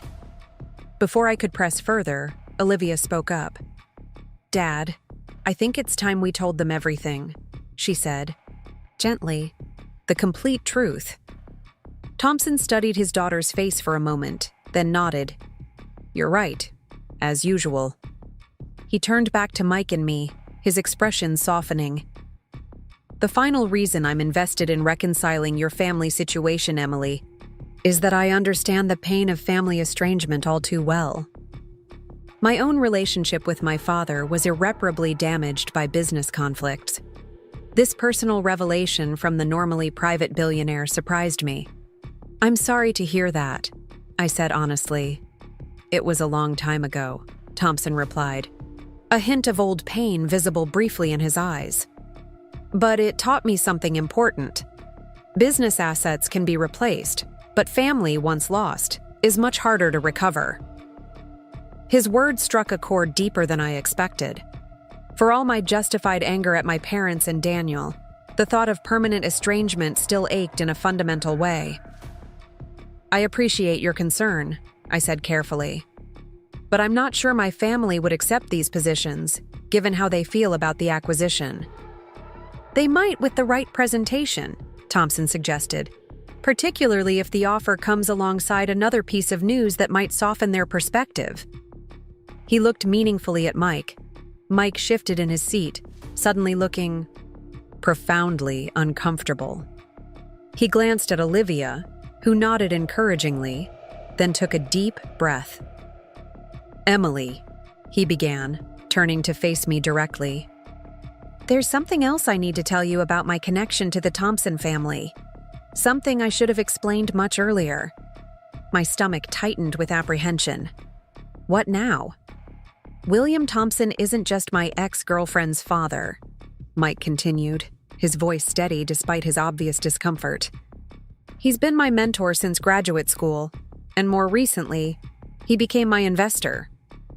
Your investor? I repeated, not comprehending. The architectural firm where I work, Mike explained. Thompson Innovations' venture capital division provided the seed funding when it was established 5 years ago. William is, technically speaking, my boss's boss. The pieces began clicking into place. Mike's knowledge of the acquisition, his careful wording about his relationship with Thompson, his professional assent despite his relative youth. So all this time, I said slowly, you've been financially connected to the man who was planning to acquire my family's company. Yes, Mike admitted, not trying to soften the blow. Though I didn't know about the acquisition until recently, as I told you. When I found out, I should have disclosed my connection immediately. That failure is entirely on me. I looked between Mike and the Thompsons, a new understanding dawning. This dinner isn't just about offering my family positions or promoting me, is it? There's something more going on here. William Thompson smiled slightly, as if pleased by my perceptiveness. You're right, Emily. There is one more piece to this conversation. A piece that might help your family see this situation in an entirely different light. Olivia leaned forward, her expression kind but serious. Emily, my father didn't just randomly select Rodriguez Construction for acquisition because of its strategic location. He's been watching your family's company for years, ever since Mike first mentioned your name. I turned to Mike, confusion evident in my expression. What does that mean? Mike took my hand, his touch gentle but firm. It means, Emily, that William Thompson didn't buy your family's company despite your connection to it. He bought it because of it. The words hung in the air between us, their implications expanding like ripples in still water. I stared at Mike, then at William Thompson, trying to process what I'd just heard. Because of my connection to it? I repeated slowly. I don't understand. William Thompson leaned forward, his expression unexpectedly gentle for a man known for ruthless business acumen. Emily, when Mike first mentioned you 3 years ago, he spoke about a brilliant woman whose family ran a construction company that was being mismanaged due to nepotism and outdated practices. You talked about my family to William Thompson? I turned to Mike, disbelief coloring my voice. Mike looked pained. Not specifically to get him involved. I was venting to Olivia about your situation after a particularly difficult weekend with your family. I had no idea her father was listening. I wasn't eavesdropping, Thompson clarified. I simply overheard enough to become curious. Construction. Companies with potential but poor management are exactly the kind of opportunity I look for. So you... what? Started investigating my family's company because Mike complained about them? The scenario seemed so improbable that I almost laughed. Not immediately, Thompson replied. But I did ask my acquisitions team to put Rodriguez Construction on their radar. The more they reported back, the more interested I became. Not just in the company, but in you. In me? I echoed, feeling increasingly like I'd stepped into some alternate reality. Thompson nodded. Your career trajectory at Thompson Innovations has been exceptional. Every supervisor you've had has noted your intelligence, work ethic, and integrity. Meanwhile, according to our research, Rodriguez Construction was being systematically undermined by your brother's incompetence and your parents' refusal to modernize. The blunt assessment of my family's business practices stung, even though I knew it was accurate. That still doesn't explain why you'd acquire the company because of me. Because, Olivia interjected gently, my father saw an opportunity to solve multiple problems at once. Rodriguez Construction needed new leadership to survive. Thompson Innovations needed a construction partner for the Renaissance project. And you needed liberation from a family dynamic that was exploiting your talents and loyalty. The calculated nature of it all made my head spin. So all of this, the acquisition, my promotion, even offering positions to my family, it's all been orchestrated around me? Why would you go to such lengths for someone you barely know? William Thompson exchanged a look with his daughter before responding. Initially, it was simply good business, but as I learned more about your situation, it became personal. Personal how? I pressed, struggling to understand. Thompson's expression shifted, showing a vulnerability I wouldn't have thought possible from such a powerful figure. My own father ran a small manufacturing company. When I tried to convince him to modernize, to adapt to changing markets, he refused. Eventually, I left to start my own business. Years later, when his company was failing, I offered to buy it and give him a role in the new organization. He paused, old pain visible in his eyes. He refused. The company went bankrupt, and he never spoke to me again. He died believing I had betrayed him by succeeding where he had failed. The personal revelation stunned me into momentary silence. William Thompson, billionaire innovator, carrying such a painful family legacy? It humanized him in a way no magazine profile ever had. "I'm sorry," I said softly. "That must have been incredibly difficult." "It was," he acknowledged. "And when I heard about your situation, another capable, visionary individual being held back by family expectations and outdated thinking, it resonated. I couldn't change my own past, but perhaps I could help create a different outcome for someone else." The room fell silent as I processed this explanation. It was simultaneously touching and unsettling. The idea that this powerful man had been orchestrating major business moves, partly based on my personal circumstances. "You should have told me," I said finally, turning to Mike. "All of it, from the beginning." "You're right," he admitted without hesitation. "I convinced myself I was protecting you from a complicated situation, but that was wrong. You deserved complete transparency, especially given how your family has treated you." His immediate accountability diffused some of my anger, but confusion still reigned. "So what happens now? You buy my family's company, give them jobs they don't deserve, promote me, and everything magically works out?" "Nothing about this is magical," Thompson replied pragmatically. "It's strategic.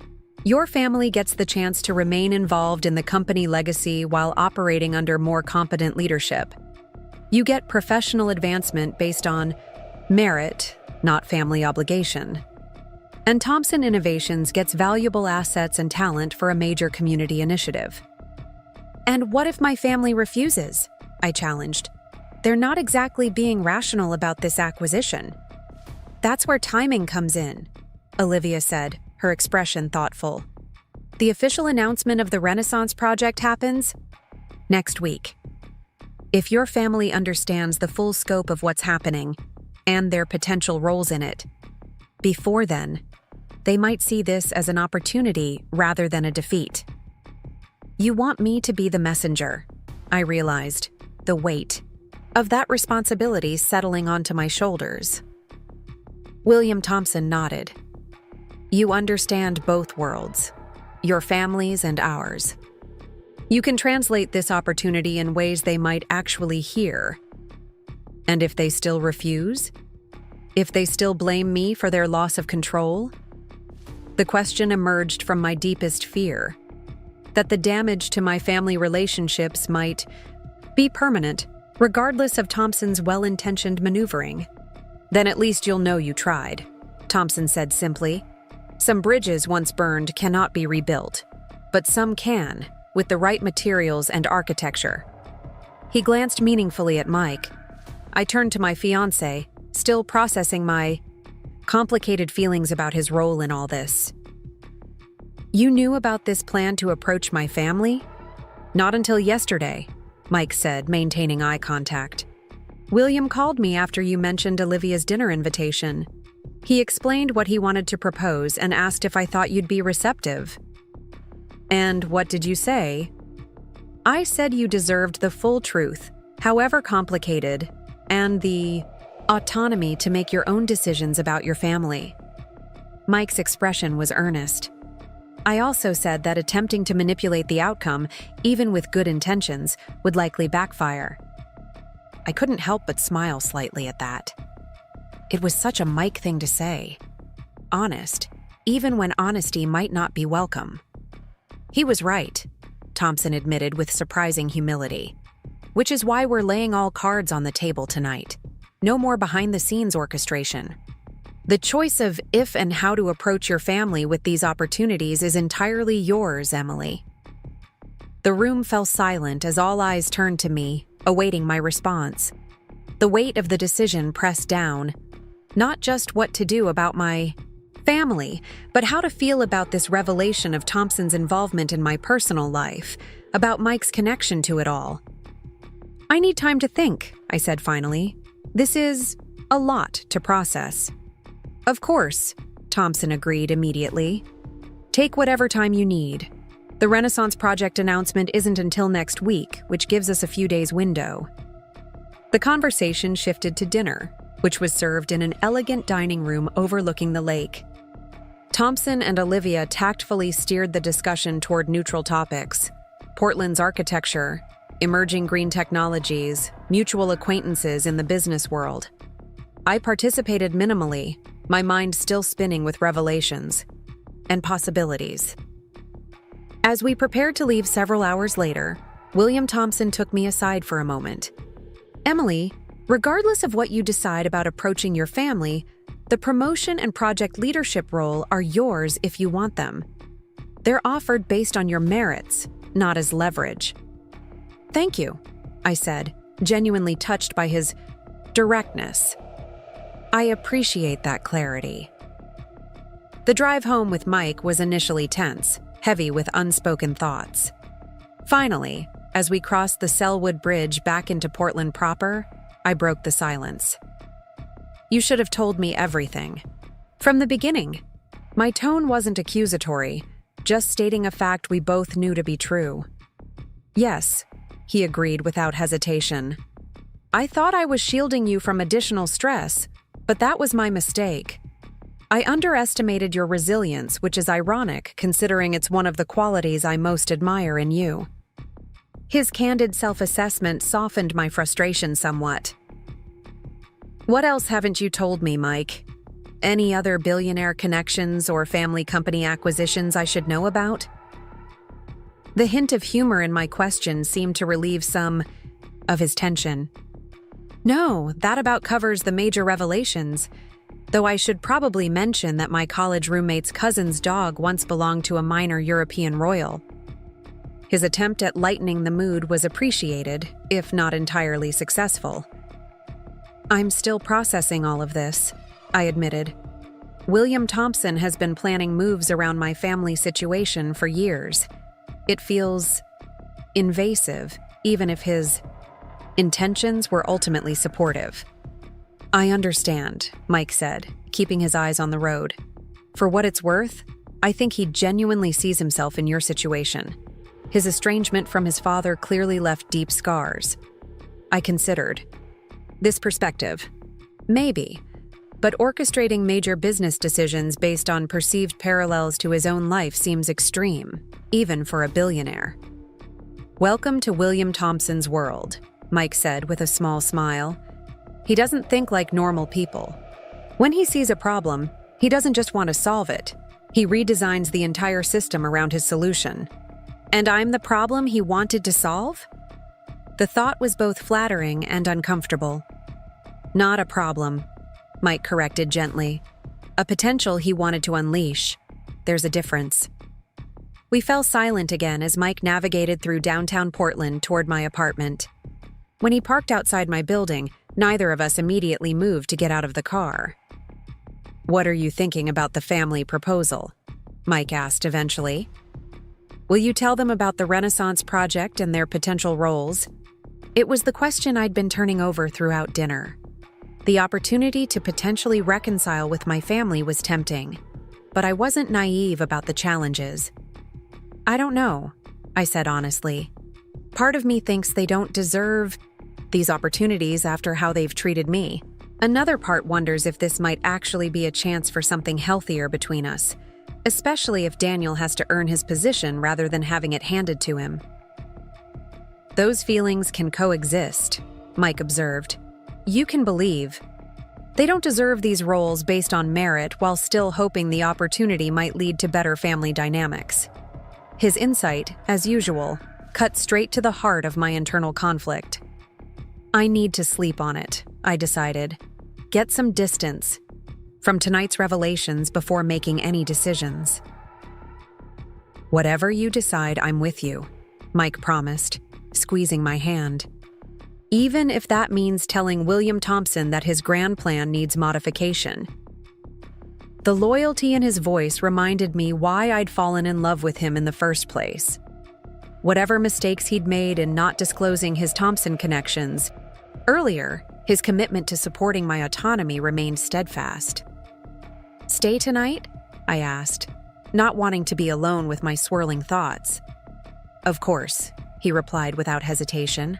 Sleep came fitfully that night, despite Mike's comforting presence beside me. Dreams of family confrontations mingled with images of William Thompson orchestrating moves on a giant chessboard. I woke shortly after dawn, my mind clearer than expected, given the emotional turbulence of the previous evening. Mike was already awake, sitting by my bedroom window with 2 cups of coffee. "Morning," he said, offering me one of the mugs. "Any clarity come with the sunrise?"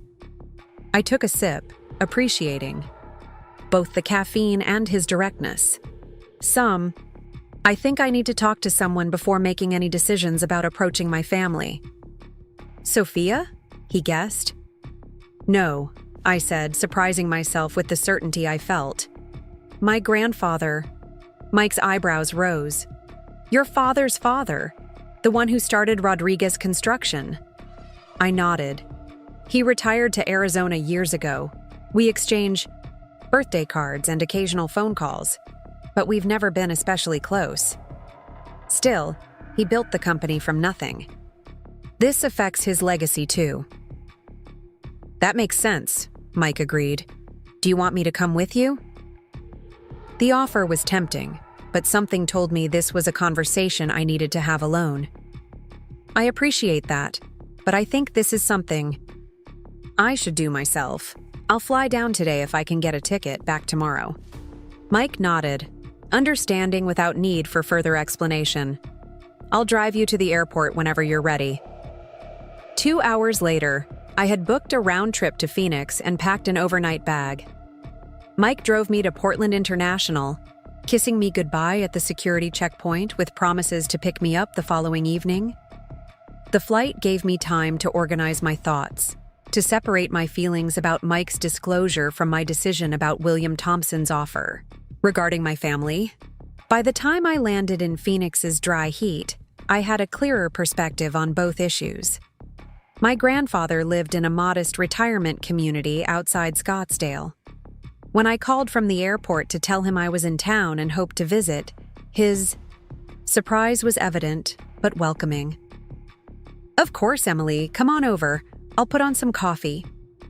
The taxi dropped me at a well-maintained single-story home with desert landscaping and a small covered porch. My grandfather was waiting in the doorway, thinner than I remembered, his once dark hair now completely white, but his posture still straight and proud. "This is an unexpected pleasure," he said, embracing me warmly. "Though I suspect it's not just to check on your old grandpa, is it?" His perceptiveness made me smile. "Not entirely, no. I need some perspective that only you might be able to provide." He nodded sagely, leading me inside to a comfortably furnished living room. Family photos adorned the walls, including several of me at various ages that I was touched to see displayed. He gestured for me to sit while he brought coffee from the kitchen. "So," he said once we were settled, "I heard about Thompson Innovations, acquiring Rodriguez Construction. Your father called last week quite upset."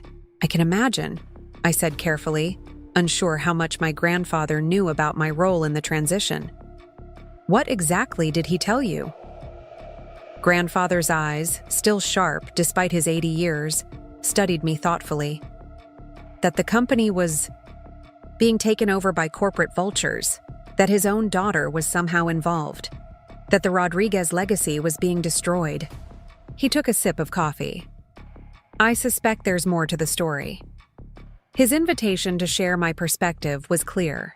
Starting hesitantly but gaining confidence as I spoke, I outlined the entire situation, the true state of Rodriguez Construction's finances, my parents' continued preferential treatment of Daniel, the wedding ultimatum, my unexpected leadership role in the transition, and finally, William Thompson's offer of positions for my family in the Renaissance Project. Grandfather listened without interruption, his expression thoughtful. When I finished, the silence stretched between us for several long moments.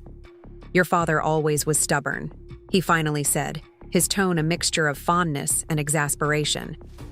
Even as a boy, he'd rather fail his own way than succeed following someone else's lead. He sees this acquisition as failure, I observed. Of course he does. His pride wouldn't allow any other interpretation.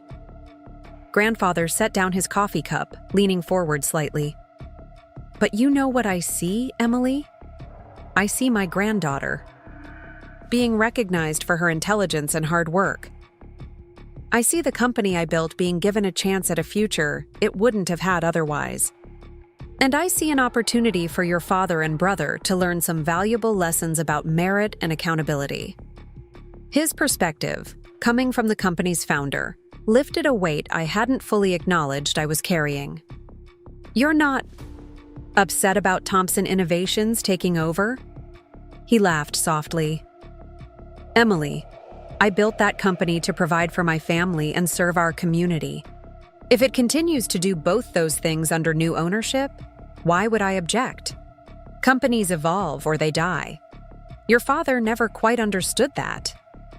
What about the family dynamic? I asked, approaching the heart of my dilemma. They've refused to attend my wedding. They blame me for betraying them, even though I didn't know about the acquisition until it was already decided. Grandfather's expression softened. Family conflicts cut deep, especially when pride is involved. Your father inherited that trait from me, I'm afraid. The next morning, before flying back to Portland, I called Sophia.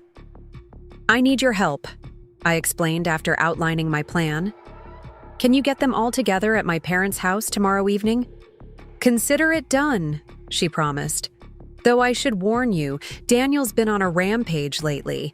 He's talking about legal action against Thompson Innovations for corporate espionage or some such nonsense. That's exactly why this needs to happen sooner rather than later, I said, before he does something that can't be undone. Back in Portland that evening, I filled Mike in on my conversation with my grandfather and my decision to approach my family about Thompson's offer. Are you sure about this? He asked, concern evident in his voice. The last time you saw them, they were pretty hostile. I'm not expecting a warm reception, I acknowledged, but I need to try, for my own peace of mind, if nothing else. Mike studied me for a moment, then nodded. Okay, do you want me there with you? I had considered this question during the flight home. No, I decided. This needs to be just me. Adding you to the mix would likely make them defensive about the wedding issue on top of everything else. Fair enough, he agreed. But I'll be waiting nearby. Just say the word and I'll come get you. His protective instinct touched me. Thank you. For that, and for giving me space to figure this out on my own terms. The next evening arrived all too quickly. I dressed carefully, professional enough to command respect, but not so formal as to create additional distance. The drive to my parents' house in the suburbs felt simultaneously endless and far too short. Sophia met me at the end of the driveway, her expression supportive but concerned. They're all inside. I told them I had important information about the acquisition that affected them directly. She squeezed my arm encouragingly. Good luck in there, cousin. Taking a deep breath, I walked up the familiar path to the front door. Before I could knock, it swung open to reveal my mother, her expression a complex mixture of surprise, anger, and something that might have been hope. Emily. Just my name. No warm greeting, no embrace. Hi, Mom. Thanks for agreeing to talk with me. She stepped back wordlessly, allowing me to enter the home where I'd grown up. The living room looked exactly as I remembered. Family photos on the walls, many featuring Daniel's achievements, few highlighting mine. The comfortable but outdated furniture, the faint smell of my mother's preferred lemon polish. My father, and Daniel were waiting, seated stiffly in their usual spots. Neither stood when I entered. Sophia hovered near the doorway, providing silent moral support. "So," my father began, his tone coldly formal. "Sophia says you have information about the company. I assume Thompson Innovations sent you as their messenger." The hostility was expected but still stung. "No one sent me," I corrected calmly. "I'm here because there are opportunities connected to the acquisition that you should know about before making any irreversible decisions." "Like what?" Daniel challenged, arms crossed defensively. "Severance packages? Obligatory interviews? For jobs we've already earned?" I maintained my composure, remembering my grandfather's words about pride and stubbornness. "Actually, I'm here to tell you about the Portland Renaissance Project. It's the real reason Thompson Innovations acquired Rodriguez Construction, and it offers specific roles for each of you, if you're interested." My father's expression shifted slightly, suspicion mingled with reluctant curiosity. "What kind of project?" Taking a seat without waiting for an invitation, I outlined the Renaissance Project as William Thompson had described it: the neighborhood revitalization, affordable housing, educational facilities, and community impact. I explained the scale of the initiative and the prominent public role Rodriguez Construction would play in it. "Thompson Innovations is prepared to offer each of you positions within this project," I continued, addressing my father directly.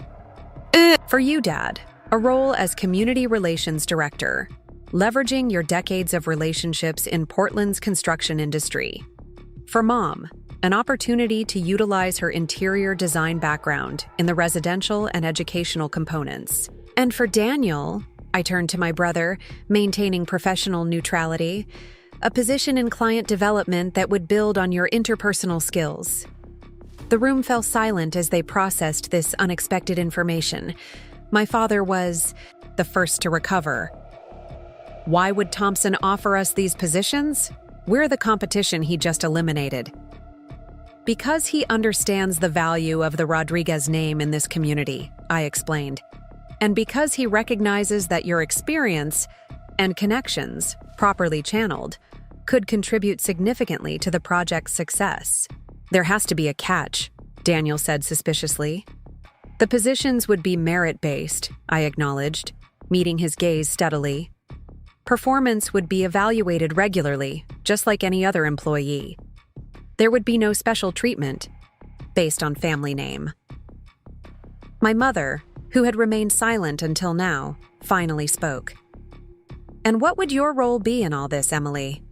Would you be our supervisor?" The very idea seemed to affront her.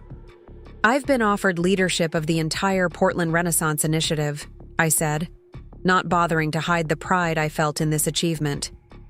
"My focus would be on the big picture, coordinating between divisions, ensuring project milestones are met, representing the initiative to community stakeholders. Your departments would report through normal channels, not directly to me." "So Thompson promotes you and throws us a few token positions to smooth things over?" My father's tone was bitter. How generous of him. I had anticipated this reaction. "These aren't token positions, Dad. They're legitimate opportunities to be part of something potentially transformative for Portland. But they're also not entitlements.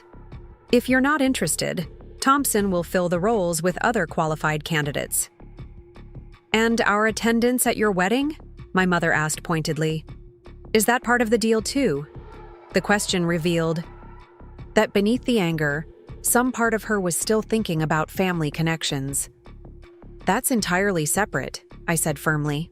"My professional role and your potential positions in the Renaissance Project have nothing to do with our personal relationships. I'd welcome your presence at my wedding because you're my family. But that's your choice to make, regardless of your decision about these job offers." Daniel scoffed. "Right. So if we refuse these generous opportunities, you'll still welcome us with open arms?" "I doubt that."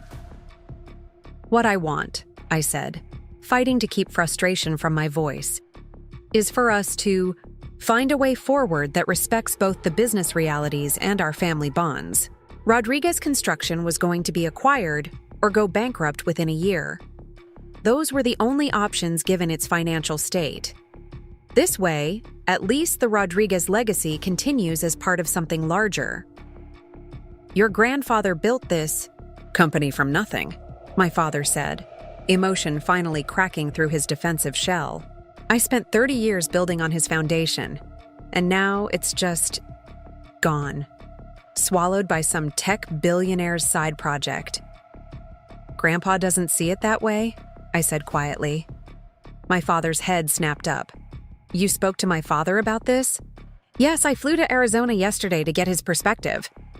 He sees the acquisition as evolution, not destruction. He built the company to provide for his family and serve the community. If it continues to do both those things under Thompson's ownership, he considers that success.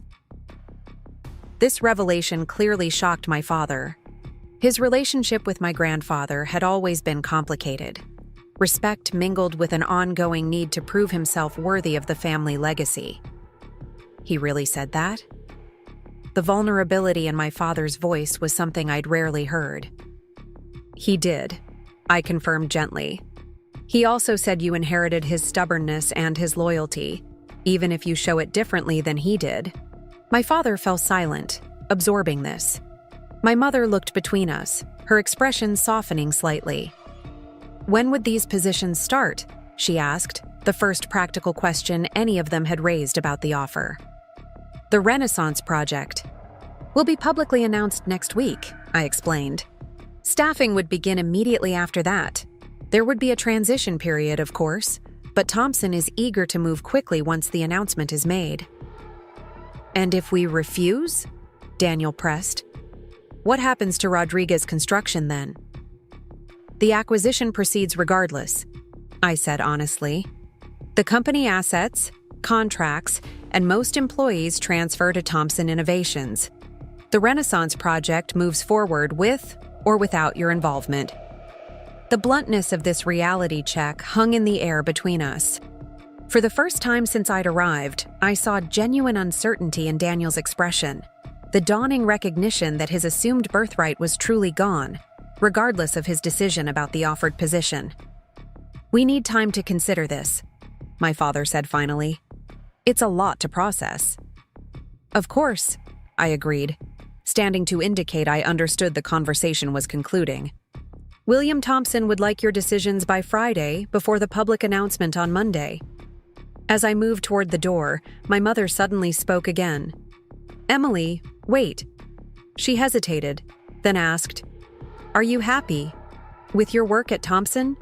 Innovations with Mike. Are you truly happy? The question surprised me with its apparent sincerity. Yes, I answered truthfully. I am. My work challenges and fulfills me, and Mike supports me completely, as an equal partner. Something shifted in her expression, a recognition perhaps of the daughter she had never fully seen before. The wedding, she said carefully. When is it again? June 15th, I replied, heart beating faster at this potential opening. Just as it's always been planned. She nodded, not quite meeting my eyes. We'll let you know about the positions by Friday. It wasn't an acceptance of the wedding invitation, but it wasn't an outright rejection either. As I left, Sophia gave me a subtle thumbs up from the hallway, a small gesture of encouragement that meant more than she could know.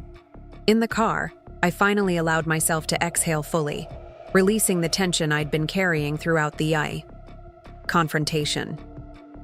The meeting hadn't produced any definitive answers, but it had opened a door that had seemed firmly closed just days before. My phone buzzed with a text from Mike. How did it go? I considered all the emotions and undercurrents of the past hour, then replied with simple honesty. Better than I feared, not as good as I hoped. But they're thinking about it. His response came quickly. That's progress, coming to pick you up now. As I waited, I watched the house where I'd grown up, wondering what discussions were happening inside now that I had left. Were they dismissing the opportunity out of pride? Were they considering the practical benefits? Were they perhaps seeing me differently after this encounter? Whatever they decided, I had done what I came to do. I had extended the olive branch, had offered them a path forward that preserved dignity on all sides. The rest was up to them. Mike's car appeared at the end of the street, a welcome sight after the emotional marathon of the evening.